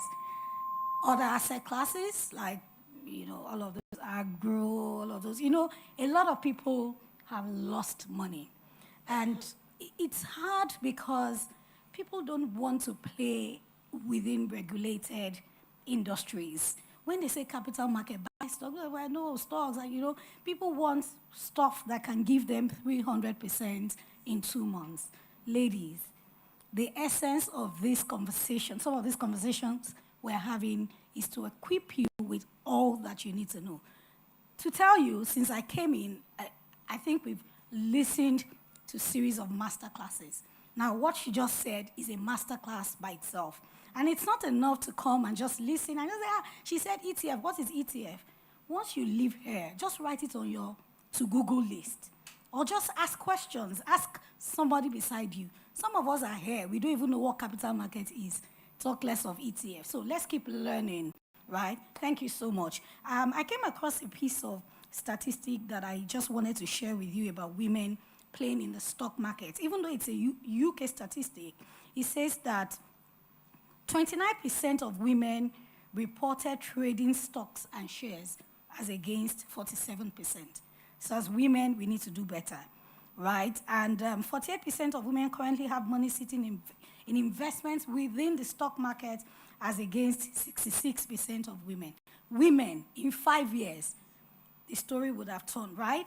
We are going big into the technical things, so to say. Thank you so much for that. I would go to Ms. Kekereko right now. You work in an organization that promotes ethical investing. And some people will be like, I don't even know investing. You're saying ethical. Which one is ethical again? Now, could you provide an insight into the specific services and product offerings which have been beneficial to women? Thank you. Good afternoon, everyone. I'm honored to be here today, and I thank the NGX RegCo for this event. So ethical investing is basically investing in companies or instruments that have minimum negative impact on the society or environment. And it started out very simply, I want to invest in companies who test their products on animals, or I want to invest in companies which they have sweatshop-like conditions in their factories, or I want to invest in companies who don't dispose of their waste in the right way. For example, they dump them in the sea and things like that. Nowadays, we've gone a bit further. We're going green, we're going solar energy, clean energy, electrical cars, and things like that. What we do in Lotus is we go a step further, where we add Sharia compliance as a layer on it. So here we go further by saying, alcohol is excluded, tobacco, arms and ammunition, gambling, adult entertainment, and of course, interest. So companies that derive most of their profit from interest, we exclude those. And instruments like conventional bonds, we also exclude that. So what have we done? A couple of years ago, we partnered with the exchange, the Nigerian exchange, and we created an index where you have pre-screened stocks. So we've done all that for you. You don't have to wonder what's compliant, what's not compliant. So you have the Islamic index, which is on the exchange, and we also have an ETF. She mentioned an ETF which tracks the exchange. So you can actually invest directly in the ETF, and you're covered if you're interested in ethical investing. And then, if you think that the stock market is a little volatile for you, we've gone a step further. We have a fund which is a balanced fund, and what that does, it combines, the characteristics of the equities market, combines that with the fixed income, and so you have a balanced fund. So your risk is slightly lower, you can invest in that. But if you think that, I don't even want any exposure to shares, my investment outlook is quite short, I have very low risk appetite, there's also a mutual fund for you, which is just fixed income securities. That's also available for you. So there's no excuse, you can invest. And then, of course, you have FGN Sukuk, which is also low risk, and you have a steady income. So that's basically what. I love it. Straight to the point. Thank you so much. Now, let me give you a hack. I have written down a few words that you can just go back home to read on. I see that a lot of women pass on the responsibility for financial literacy to others, some to their husband. I talk to women, I'm like, what's happening? My husband is the one taking care of single ladies and call, I don't have money now, so I've written down about 10 words that I would like for you, especially the younger ones amongst us, that you can read up on. These are very, very important points. Check out asset classes, check out index funds, check out ETFs, ethical investing, stock market, balanced fund, risk, mutual funds, Sukuk. Next time you see me, come and just, dazzle me with information. Brilliant. Thank you so much. Please, let's clap for Mrs. Kekereko one more time. I'm going to go to my friend, Ayodeji, so that he doesn't befriend me, or he doesn't defriend me. We are working on a few things together. Ayodeji, good to have you.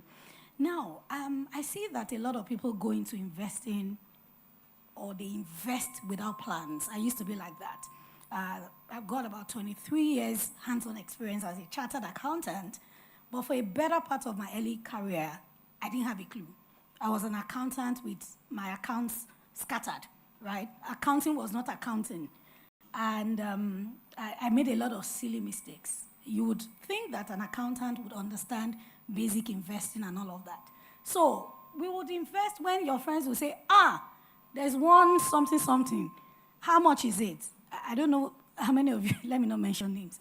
A friend of mine said, Shola, there's one. In 6 weeks, if you put in 300K, you get 900K. Chartered accountants, ladies and gentlemen. Then I called my senior friend in the UK. I'm like, whoa, we are blown. This was about 16 years ago. She sent money, we put money. 2 weeks to our collection and harvest time. They went away. I'm sure, the older ones here might understand. Right, and everything just, I didn't mention names, so. So a lot of us invest blindly. It was not until about 10 years ago I realized that you could actually have an investment strategy. There's something called investment philosophy. There goes that. How many of you know that you can actually have a strategy? Ayodeji, what strategies should women consider when it comes to investing? Yeah, good afternoon, everyone. It's great to be here. Thank you for inviting me to be part of this wonderful and noble initiative. And I think I'll start from the perspective, I'll call her Dr. Oderi, start with responsibility. When you understand women, you look at the kind of responsibility that they have would also determine the type of strategy that you need to put together to invest. Responsibility around family, you have that around, for those in religion, you have different responsibilities even apart from your career. So there's a lot going on at the same time. So now, for you to now craft a strategy that would work, it means out of that busy schedule, how do you craft that strategy? You need a strategy that is clear from the beginning. So I would say set a goal. We're approaching the end of 1 year, and 2024 is around the corner. What is your target? How much do you want to save and invest in 2024? This is the time to begin to have that clear. And secondly, once you're able to define that goal, you look at the asset classes that you think fits your investment objective. So it's good to always tell yourself the truth, understand your risk appetite. Yes, naturally, women are risk averse, but if you also understand those asset classes, it also helps you to invest intelligently. So if you are also able to assign those percentage, so when we're talking about putting together a portfolio, my target next year is to invest 5 million, and you decide that out of this 5 million, 40% is going to fixed income, 20% is going to the different asset classes that you understand well. So once you're able to achieve that, to help you because of the tight schedule and busy schedule, you need to find systems that helps you to automate them. So on a monthly basis, how much do you want to be setting aside to invest in stocks, for instance? So once you have that, you don't need to start doing a lot of calculation to decide what or how much you need to invest in stocks. And there are platforms that you can even set it that every month, look at my wallet and invest this certain amount of money on a monthly basis. Secondly, you can set auto investments on your platform based on your target. For 1 year, if it's 2 million going into savings or going into dollar investments, on a monthly basis, how much will be going into that? So if you have that clear strategy goal at the beginning of the year, it will help you, and it will also be good to monitor. So when you get to half year, can you check based on the target that you set for yourself, how much have you been able to achieve? That will help you to know whether you increase your run rate, which is the ability, see whether you can save more to meet up with that target. And if you feel that you are hitting that target, it's also good to set aside to celebrate yourself. You've set a target for yourself at the beginning of the year, and you see that you have hit the target. Find time, celebrate yourself that you are doing very well, and it will help you to be able to achieve for the rest of that year. It's also good. There's what we call dollar cost averaging for stocks. I like when I think Dr. Oderi was presenting, and when you are buying stock on a monthly basis, you would when the market is up, when the market is down, it will really affect your average cost price. And that is when you look at this year is the real example of those that have been patient with the market. Those, if you look at before this year, last year, 2-3 years, from COVID era, the market has been down. But for those that have cultivated that habit, they are now benefiting. Their stocks, I was analyzing the stocks, I think over the weekend. You see stocks that have gained 800%, 600% in this market. But these are the stocks that, if you look at them, you may not have the, look at them 2-3 years ago, looking at the market, you may not want to invest. So I would say that, in summary, always, once you have that target, be very disciplined with it and follow it through. And if you are able to do that, at the end of the day, when you look back, you will see that you've really achieved a lot and meet the very busy schedule that you may have. Thank you. Thank you so much. Investing in the capital market, in stocks and all of that, is not for the short term necessarily. And I should say a big thank you to NGX on behalf of my mom. I come from a polygamous home, and many years ago, my dad just decided that he was going to sell the only house he had in Lagos, where we lived with my mom. And my mom didn't know. It was the buyer that came to inform my mom. My mom had bought a land maybe about 2 streets away. You know what she sold to build that house in 1 month? Our stocks. Right. Long term. So education is important. And back then, there were no strategies. They were just, but nobody was teaching financial literacy. But she was just buying, buy this, buy that, buy this. And man, she just packed some of her shares and she literally built a house in 1 month. So for the long term, you know, I like Dave Ramsey, one of my, you know, financial mentors would say, building wealth is a marathon, not a sprint, right? So the equity stock or stock asset class is one that would give you, you know, those huge benefits over the long term. Thank you for that. I'm going to go to Mrs. Uche Uzueba right now. You work in an organization whose objective is deepening financial inclusion through collaboration and partnerships. How has this improved financial literacy for women? Okay. Good afternoon, everyone, and I'm very excited to be here. And coming from, yes, financial services, but a different sector, I'm grateful to the organizers of this event for bringing me to share some of the things that we've been doing and also to contribute in the discussion. So, you know, all throughout the conversation, even from the first speaker and others, financial literacy, knowledge is one thing that every single one in this room or the speakers have actually, you know, talked about. And we talk about knowledge, financial literacy, as if it's a big deal, but usually, even sitting within this room, the person sitting next to you might have that simple information. That's all we need. And collaboration and partnership, we've seen that that's the only way we can achieve that.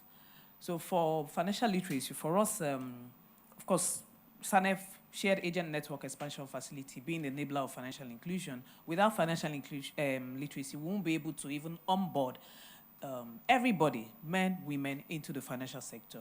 The knowledge is very important.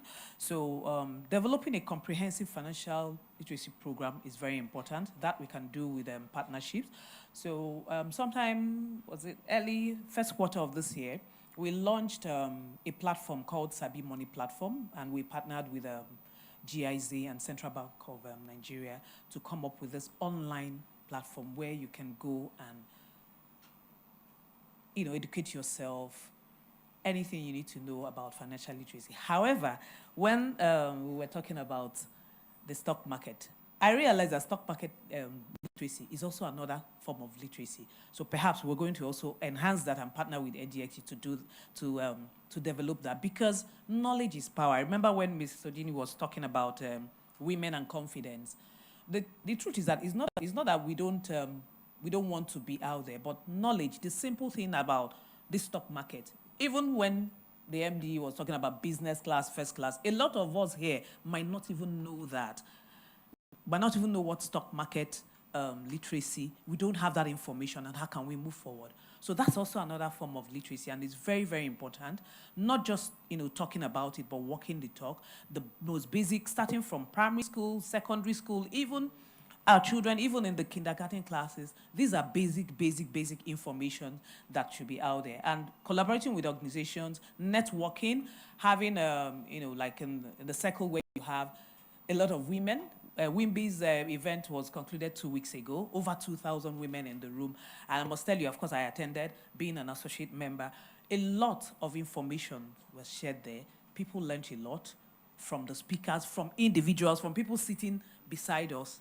We were able to capture some other things that we could do better, know how to move forward and know how to, even as women, handle a lot of things without being, overwhelmed. My big sis here, Nike, of course, from EcoBank, can attest to some of the works that we've done, doing in EcoBank with other developmental organizations, with other financial institutions, driving financial literacy across the 774 local government areas and the 6 geopolitical zones. Also, latching on to leveraging each other's network, community engagement, we can't take that away. Going from one community to another to gather the women, or even to use the traditional rulers, as simple as it may be, market women, Balogu market that is just close by here. When we have all those outreach, I tell you that women will be able to understand what they're supposed to do. Most times, men, it's not as if the men, they know it, but I think it's just that intuition, that the man should always know it. But the women, if we're deliberate about certain things like this financial literacy, knowing what to do and asking and not feeling shy and not saying, they will think I don't know it. No.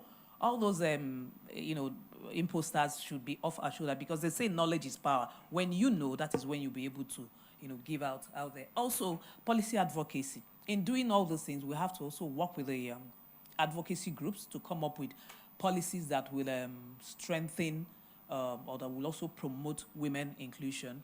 So for us, we during the Zeno from Women's World Banking spoke about the framework that was launched in 2020, and an outcome of that framework was leveraging agent network to drive women inclusion. So when I talk about advocacy, policy advocacy, that's also one of the ways to do that, because we launched that to use agent network. And agent network, what I mean is that, everybody knows the POS business out there, all the people that you see out there, that is called agent network. Because if you don't have if we don't have women offering some of those businesses, how can they also serve other women? So that strategy was launched, and we're using it to include a lot of women into the financial sector. And of course, part of the initiative is also to have financial literacy programs across the geopolitical zone in Nigeria to bring in more women into the sector. Thank you. All right. Thank you so much. I know that we have such a short time left, so I'm going to ask Martha a question, and then each person would have 1.5 minutes for my next set of questions. Are we good? No, we still have time. Oh, thank you. Martha. Right. Thank you. Martha, speaking from a perspective of a regulator in the capital market, are there procedures in place for women investors to seek assistance or redress in the case of discrepancies or issues with their investments? Sometimes you hear the stock is not stocking, I am not saying, all of those things. Yeah. How do we, just deal with those things as women? All right, thank you. Good afternoon, everyone. And thank you all for coming. It's good to see a very full room, an engaged room. In response to your question, we at NGX Regulation, we are committed to investor protection and market integrity. And in terms of complaints, noting that investing in the market, there will be times where there will be discrepancies with your investments, and you need clarity, you need to talk to someone on certain things. We have in the Nigerian capital market, we have the SEC Complaints Management Framework, which we use to manage and process complaints coming to the NGX and the Securities and Exchange Commission. So just taking it back to what you need to do if you have complaints or you need certain things addressed. I think first of all is that you would need to engage your broker. There's a reason why we have our brokers as our intermediaries. So you should form a relationship with the broker, know the broker's office, get the contact details, and you can easily send an email to the broker if you need clarity on certain things. I'm sure the broker will be able to respond to your complaints and guide you appropriately. Second is that if you feel you need to escalate, you can write to the NGX and also the SEC. We receive complaints physically, so you can send a hard copy to us. You can also send an electronic letter to us. And like I mentioned, we have a framework in place. We use that framework to process your complaints that has come to us. Rest assured that any complaint that comes to the exchange is treated in line with the framework and within the timeline stipulated for that complaint to be treated. We also have our whistleblowing portal in case you need to send an anonymous tip or even use that portal to engage us. So we have an X-Whistle that's on the NGX's website. You can also use that avenue to reach out to us. Also noting that we carry out certain webinars in which we educate clients. We recently had one last week where we talked about unclaimed dividends. I know unclaimed dividends is one of the major, it's a controversial issue, topic for most of us investing in the market. Most of us have invested and your stocks get dividends, but you don't know how to claim those dividends. We had a webinar last week. It's on our YouTube channel. You can also go back to watch that fulsome webinar where we told you, we tell clients or we told investors how to assess their dividends if they are yet to be unclaimed. So I think also checking out for such videos and communications from the regulators would also enable you address your complaints in a timely manner. Thank you. Thank you. Thank you so much. Regulation is our friend. Regulation is sweet. Regulation is good. Let's not shy away from regulation. Let's not, chase all of those things that have very minimal regulatory requirements, because we know that, for different reasons, we know why we do some of those things.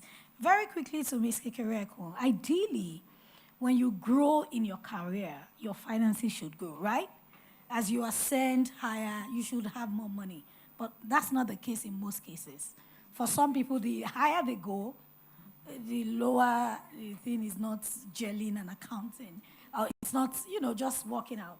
What are the strategies women should employ to ensure that they achieve financial independence, especially as they grow in their career? Okay, thank you for that question. Okay, so the logical inference is that as your career goes, your income grows, and then you have financial security. However, I'll say that higher income is just an enabler for financial security. It's not a guarantee.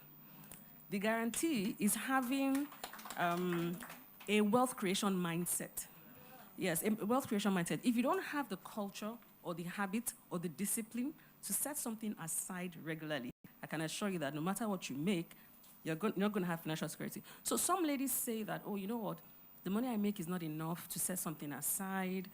And I say, look, if you make 100K and you can't set something aside, when you make 1 million, you will not set something aside. When you make 10 million, you wouldn't set something aside, because the brain is very interesting. The more money you make, it understands that you can afford more. And you can spend more. So that bag that you've been eyeing, once you become a manager, you're out to buy it in 3 colors, and that's it. So the question is, how do you rein yourself in? So more money doesn't mean more. So you have to have that mindset. Once you have a mindset, and then you do everything that she spoke about, everything he spoke about, which is, so the money you set aside, what you do with it, you invest with it. You make sure that you call a professional. I find it funny that if you are ill, you call a doctor. If you have a court case, you call a lawyer. If you have a little bit of money in your pocket, you pick up the newspaper instead of calling a professional. And that's why some people get into trouble with all these funny, dodgy fund managers. You pick up the paper, oh, what's the stock doing today? No, please call a professional. They would guide you, and it's free. It's actually free because they want you to be their client. So the consultations are usually free. So just call them up and you discuss your investment objectives. Based on your objectives, they will know, okay, what's your risk tolerance, what's your risk appetite, what is the horizon, is it medium term, long term, short term?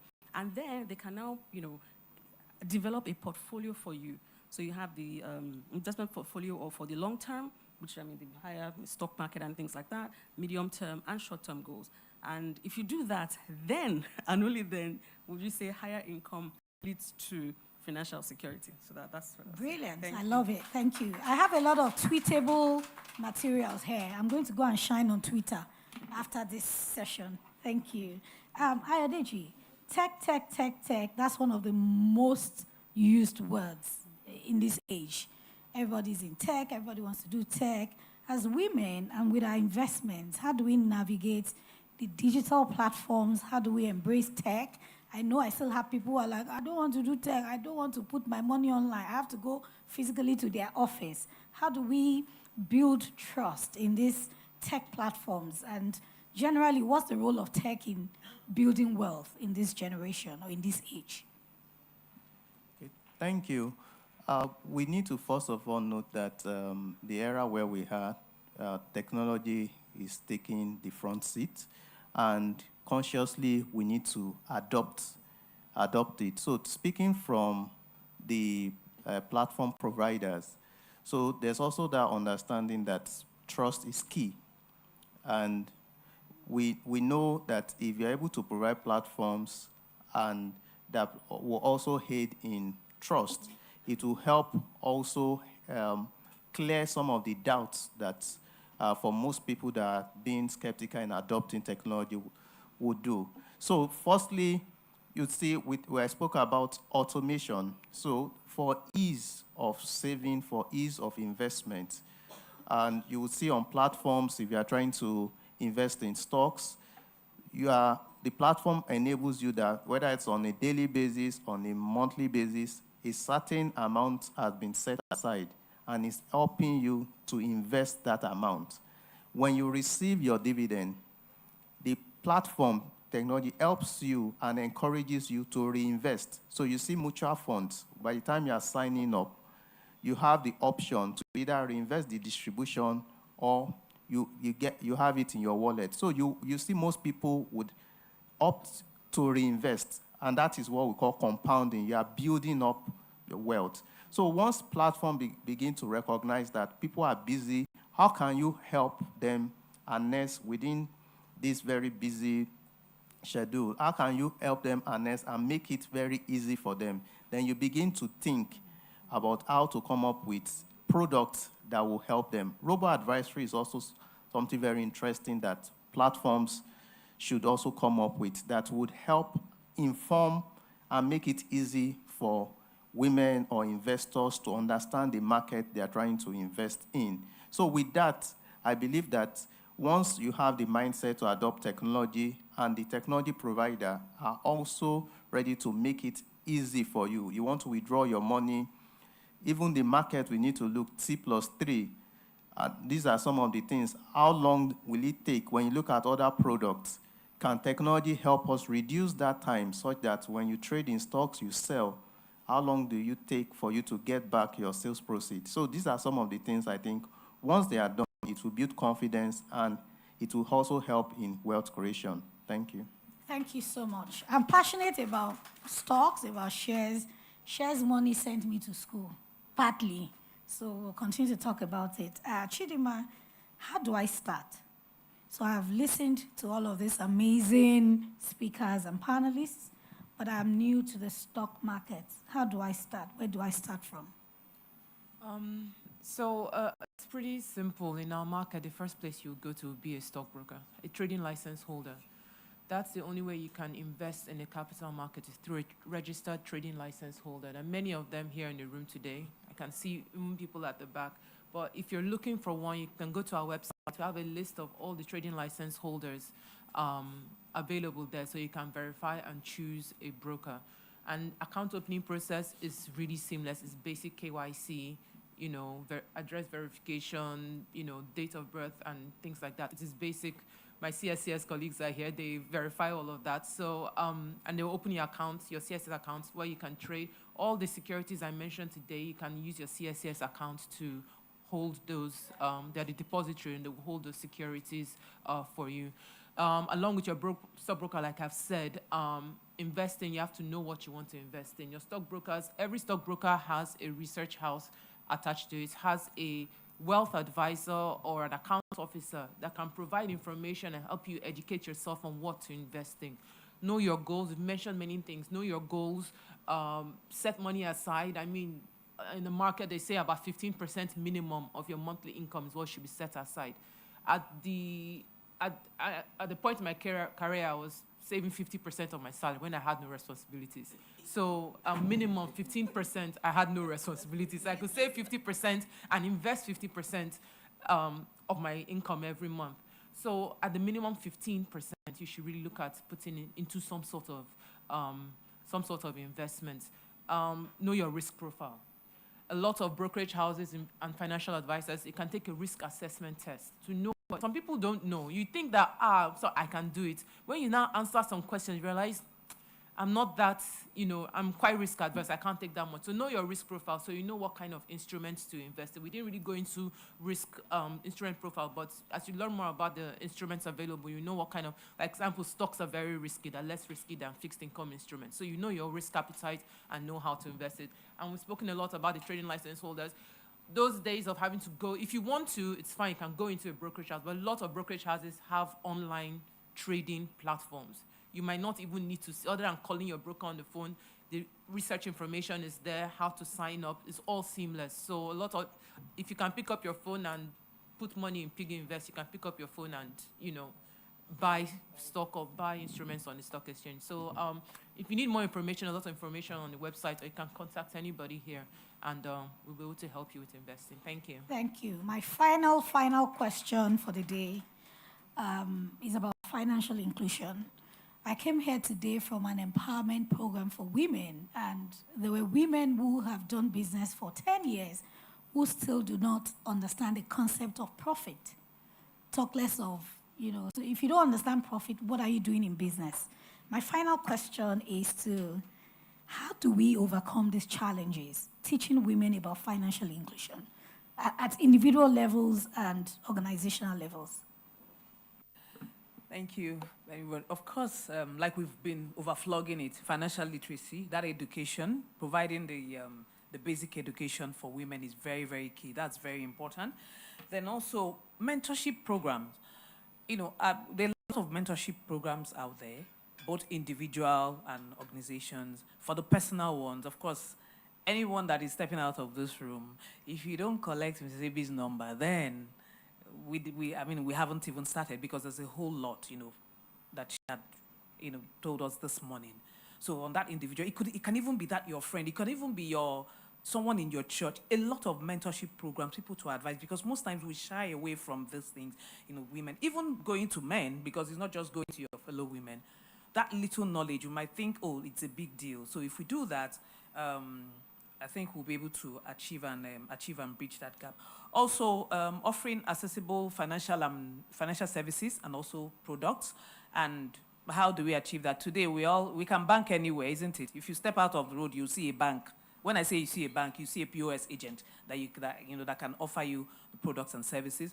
Then also using that agent network. That's why we were set up, to ensure that you have access points across the geopolitical zone. Today, we have over 1.8 million agents aggregated from the financial service providers, both from the fintechs, from the DMBs, microfinance banks, the licensed mobile money operators. So doing that, ensuring that we have those financial services access points there, and also the right products as well. That will help. Then lastly, the right policy that would drive the gender equality as well in the financial sector. Thank you. Thank you so much. Ladies and gentlemen, I hope with these few points of ours, we have been able to convince you. Please give it up to these distinguished ladies and gentlemen. Thank you for having us. Thank you very much. Another round of applause for my panelists. Please just hold on a second, stand up there for your group photograph, and then we'll move to the next item on the agenda.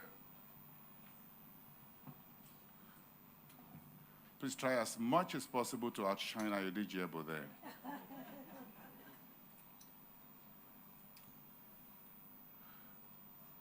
women are regulators. And the session chairman, Shola, spoke that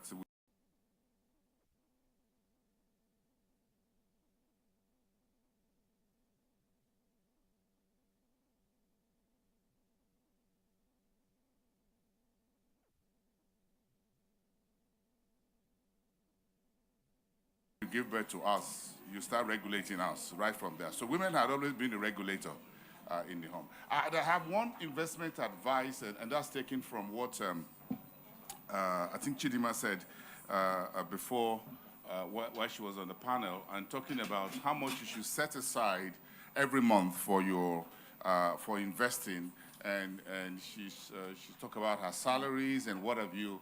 I was looking at the event going on as well as online, and I wanted to be sure that I'll give this advice when my wife is no longer hooked. I just checked on and I said I noticed that she's no longer online. That's why I want to give this advice, that you can actually take part of the monthly home allowance, 5%, 10%, to invest in the equities market. But I wanted to be sure that my wife was not listening, so then I give the advice before she said, well, there's a markup in the monthly home allowance, and what is that for? Well, I'm investing now in the equities market. But you can do that, by the way. It's just an advice. I'm not a professional investment advisor. I talk for a living. Okay, so I got one quick question before we go to the official launch of the EquipHer. And for this award, will be presented by Mrs. Tino Adiawe. She's the one who's going to give this award. And this is a very gift for whoever gets this question right. And you have only 3 seconds to get it. So who is the first female company secretary and legal advisor of the Nigerian Stock Exchange?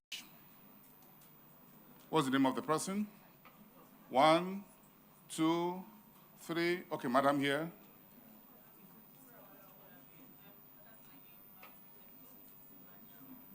Correct. Please give her a round of applause.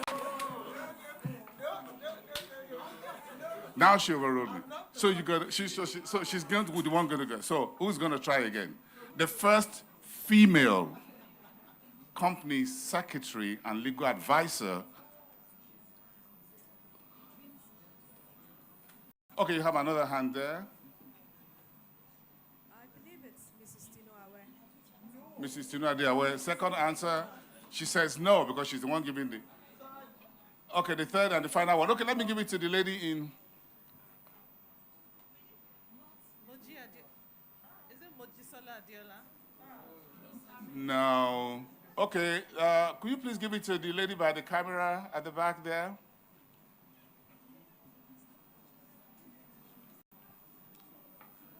No, please go ahead. Go ahead. Yes, madam. Josephine Igbinusu. Ma'am? Miss Josephine Igbinusu. Could you please say that loudly so that others can...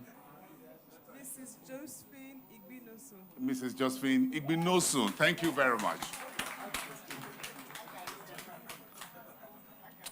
There are a lot of... Okay, madam, please step forward for this with just a quick picture. Yes, please. Yes, you are allowed.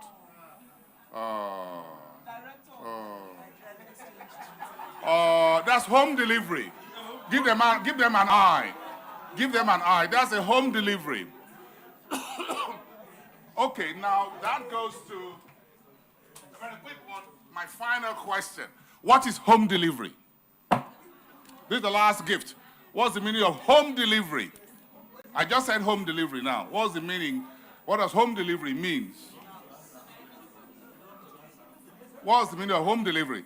There's a madam here. No, I'm not taking anyone from... Yeah, please, quickly.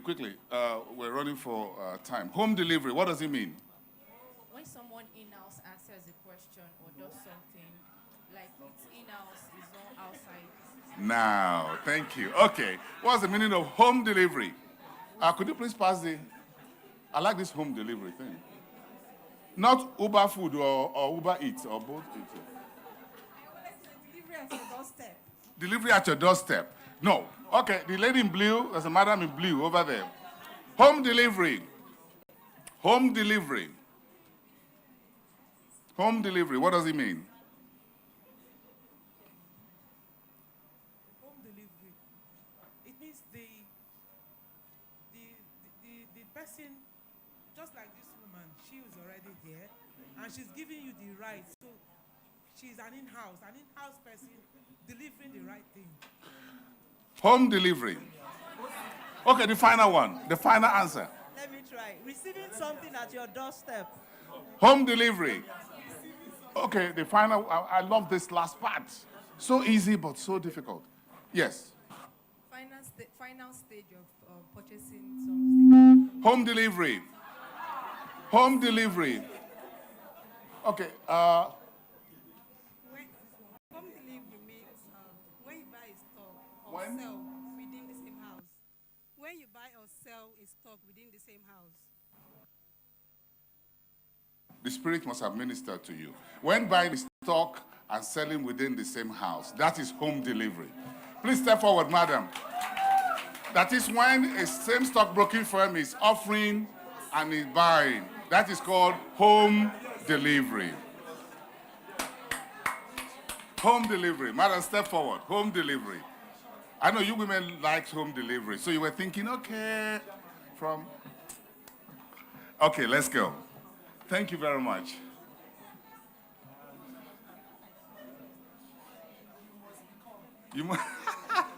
Okay, now we want to formally launch the EquipHer, and I would like to call Mrs. Tinoadu. Please step forward to the podium. I also like to invite Mrs. Elizabeth Ebi of FutureView. Madam, please step forward. And as well as Mrs. Olagere, Director, NGX Group. Madam, please come to please give them a round of applause. Mrs. Umahani Amin, Director, Nigerian Exchange Limited. Madam, please step forward as well. And other ESCO of the NGX regulation. We have other executive members of NGX regulation. Yes, please join. Mrs. Lillian Olubi, are you here? Yes, madam. Oh, that's the home delivery.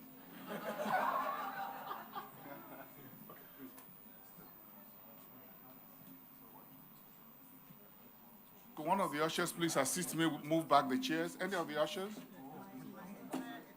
At the other side. Look. We'll move it at the other side. Why do you...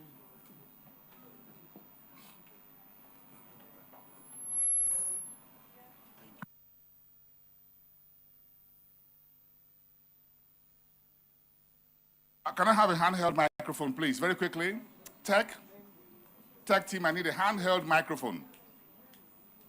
I need a handheld in seconds. Thank you.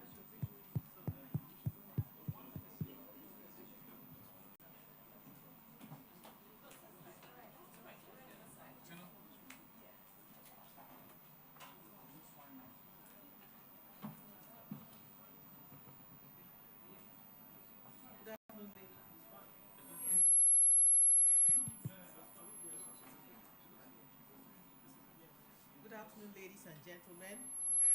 I'm sure we all agree it's been a wonderful afternoon.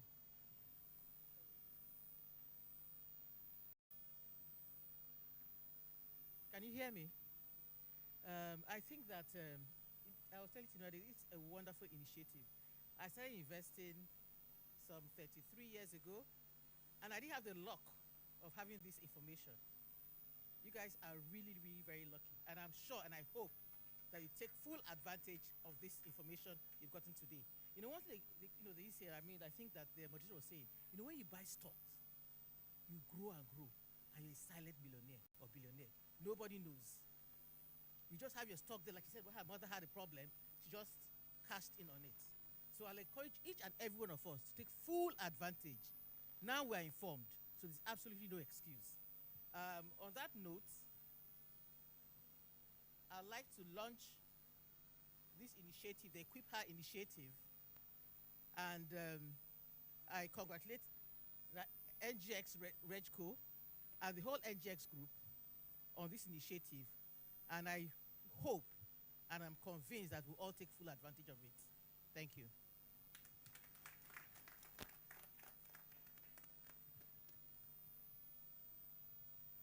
Yeah, A few words from Mrs. Awetu, just a few words. Thank you very much. I don't have, words are not enough as I look across, and I'm really excited that we're launching this today. It's the beginning, though. This is the outing, the naming ceremony of EquipHer. There's still a lot to do, and we're going to be counting on all your support to do that. Thank you very much. Mrs. Awe, you hold one of the babies. Actually, they are twins. And Mrs. Olagere, you'll have, we take one. Okay, and Mrs. Olagere, yes. Okay, for the photographs, please, for the photo ops.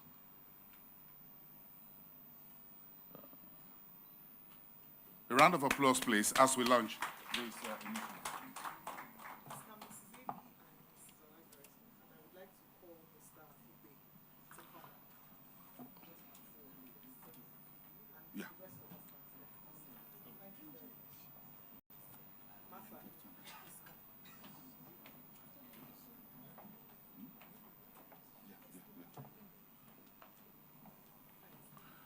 Thank you all for being part of the launch or the christening of the EquipHer by NGX regulation. Please, a round of applause. Mrs. Abi, could you hold it up a little bit further? Thank you. Thank you and congratulations. Thank you very much. Well done. Now I'm going to have the babies. Thank you very much. Now, as we begin to round off this epoch-making event, I would kindly take one or two questions only and very brief, if any, from the audience, from our participants. I'll take that for just one or two questions, if any, from the audience. And that's for any of our speakers, our special guests, if there are any questions. Okay, I take that as no question because there's no further. Oh, okay, there is a comment. I want to try and contain that for just 5 minutes only. We're running behind schedule. Can I get a microphone for this lady, please?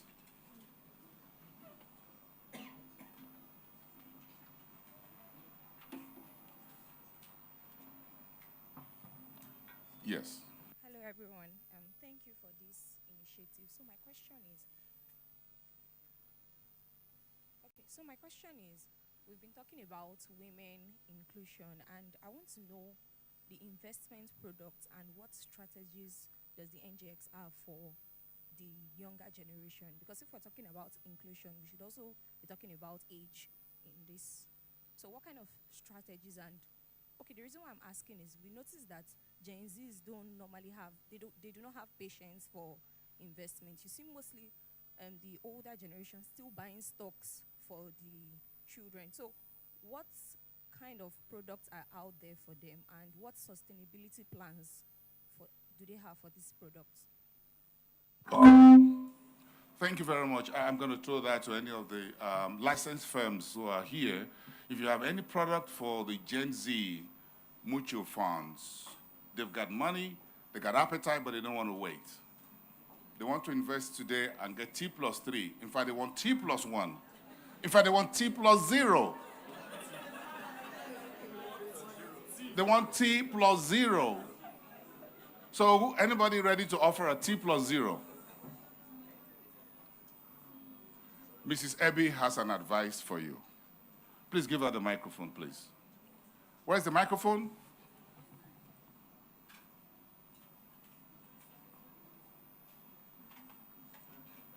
Quickly, quickly.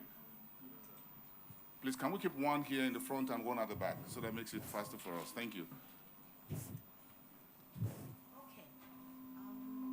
There is nothing like Gen Z or millennia. We are all investors. We all want to build wealth. So the first step is to identify a broker of integrity who is a professional and who has been in long standing in the market, and discuss. You want short-term return, yeah? You want quick, you want good funds, you want your money to grow. what are you investing for? So talk to me, I'll guide you. There's always room for everybody in the market. There are stocks that you can invest in and you get your return. You know, we can tell you about the stocks that will be making return in the next 3 months because they all have staggered maturity, staggered financial year ends. So some people pay interest, some people's year end is May, some people's year end is December. So some people are in June. So talk to us, that can be done. If you're talking about cryptos, we can also advise you on how to get around those so that you make sure that your money is not lost. Talk to your advisor. Thank you. Most important, protection of your fund. It's just like the safety net in your car when you're driving. No matter how hurried you are, your seatbelt and the speed limit. If you don't put those two things in place, you know the eventuality. So you need first safety of your investment and your fund. So whether you're in T+3 or T+0, safety is important. You need to approach those who are regulated. And don't get carried away by the fact that this is a world of no regulation. It's a world of chaos without regulation. And you don't want chaos with your life. Now, the issue with Gen Z is that you're going to become Gen X, whether you like it or not. So you need to invest for tomorrow. Now, those who bought national oil shares and the shares of other banks in the first generation are reaping it today because those investments were done. So I will advise that you don't take both the capital and the profit and return today that you save for your children as well and the future generation, because there'll be another Gen Z after yours. So when your Gen Z becomes Gen X, what do you have in your portfolio? And that's what Mrs. Ebi and others are talking about. So don't eat your future view today. And give her a round of applause. So take a future view of everything, of your investment, and that's the way to go. Now, the vote of thanks and the closing remarks will be given by Lillian Odako, who is the team lead, listings, compliance, and enforcement at NGX RegCo. Lillian, where are you? Oh, here she goes. Give her a round of applause.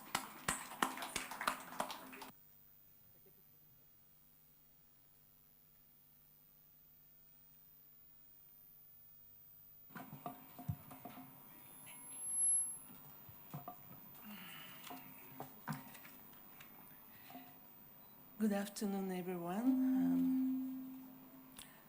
I'm so glad to be here, looking at all these beautiful faces. We've made our day. We've honored our invitation, and we are glad. It gives me great pleasure to be here to give this vote of thanks. As we conclude this insightful and empowered financial literacy program, hosted by the NGX Regulation Limited, I'm honored to deliver the closing remark and express our heartfelt gratitude for your active participation. Today's discussion has been nothing short of enlightening and inspiring, filled with valuable insight. Our theme, financial literacy and inclusion for women's economic growth, has been at the forefront of our discussions. We've delved into crucial conversations about empowering women through knowledge and fostering financial inclusion to drive economic growth. The weight of knowledge shared by our distinguished speakers and experts today has shed light on the path forward. It has shown the significance of financial inclusion, the need for investors' education, the role of technology, and the importance of regulatory support. We extend our heartfelt appreciation to our esteemed speakers and panelists who share their knowledge and expertise. Your contributions today have been invaluable. We further extend our gratitude to our Apex regulator, the Securities and Exchange Commission, and the NGX Group for their unwavering support in advancing the development of the Nigerian capital markets. We thank our key stakeholders and partners of this program: Access Bank PLC, Morgan Capital Securities Limited, AfroInvest Security Limited, and Sigma Securities Limited. And to all our special participants, both physically present and those joining us virtually, we say thank you. You have enriched the space with your commitment to get insight and financial knowledge. Your engagement reflects a shared dedication to building a future where women play a pivotal role in our country, Nigeria. As we leave this event, let us carry the torch of knowledge and empowerment. We've learned a lot today, and we believe that as we leave here, we'll go back, not just taking things that we've learned and putting it and keeping it aside, but practicing it. So we've learned that we need to invest not just for today, but also for the future. We need to plan. As women, your strength is what you have as a back, as your financial. So we need to invest for ourselves, for our family, and for our future. Thank you for being a part of the EquipHer. Your contributions have made this transformative experience, and we look forward to witnessing the positive impact we will collectively make in the world, make in the days and years ahead. And we say safe travels to those departing physically, and to our virtual participants, thank you for joining us from wherever you are. Thank you.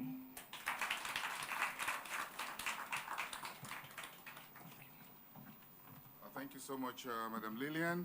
One final advice that I have, and I think perhaps we need to look at this and how to get more women into the capital market. Perhaps we could go via the various trade groups, women trade groups. You might just be surprised how much money they're sitting on. For example, NAFOA. For example, police officers, women. You'll be surprised how much women in these various trade groups in Aba, in Onitsha, in Kano, in Lokoja that they are sitting on. And maybe we could just preach this to their ESCO first and get all the thousands and thousands of their members to just give like that daily ajo 2,000, 3,000 naira and just pick them up and put that in a fund. I think we can do a whole lot more across Nigeria where the huge women that we have across the various hairdresser association, tailoring association, and others will be able to pull together into funds.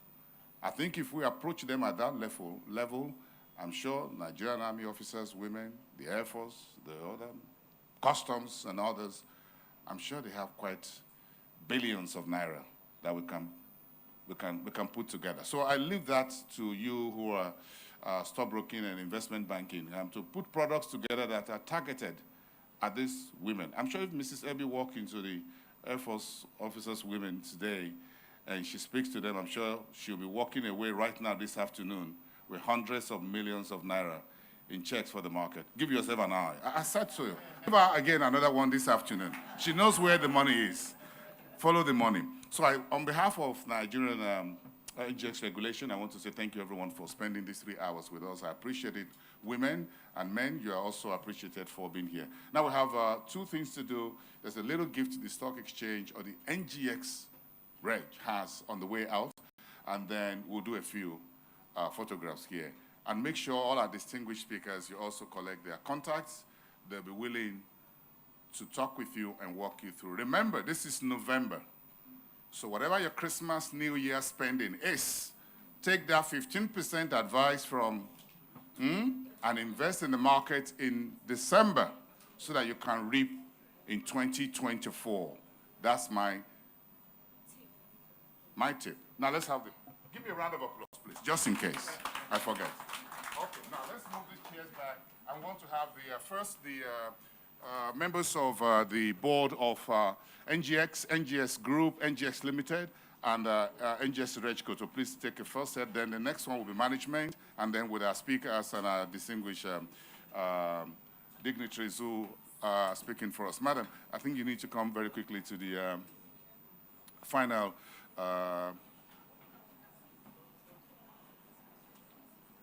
group of photographs, please. Thank you, ma'am. Right in the middle. Thank you, madam.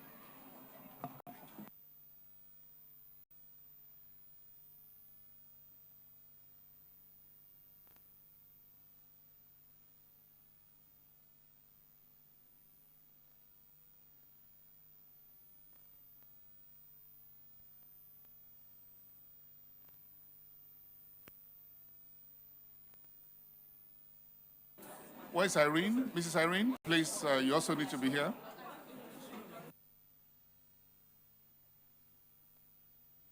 On the podium.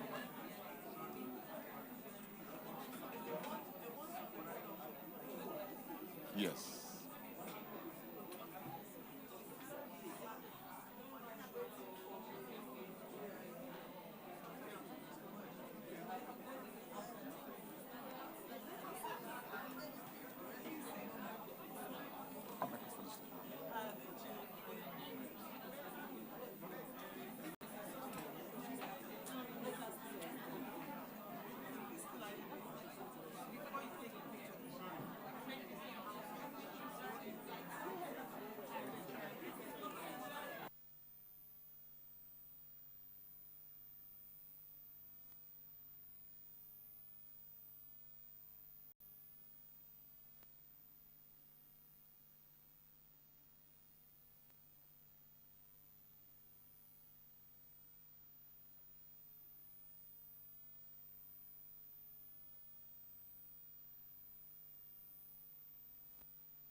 The next photographs of the management of the exchange. Please step forward. Officials of the NGX group, the NGX Limited, Nigerian Exchange Limited, NGX regulation. No, I'll contact you, sir. I'll contact you.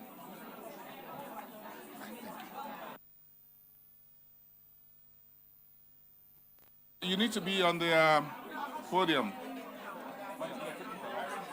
Take it to your chief. No worries.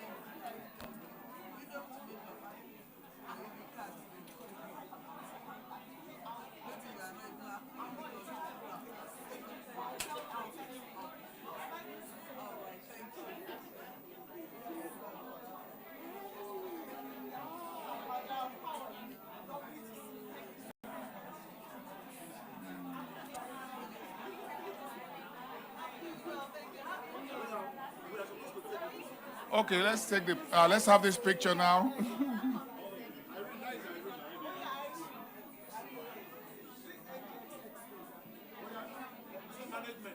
Yeah, management, yes.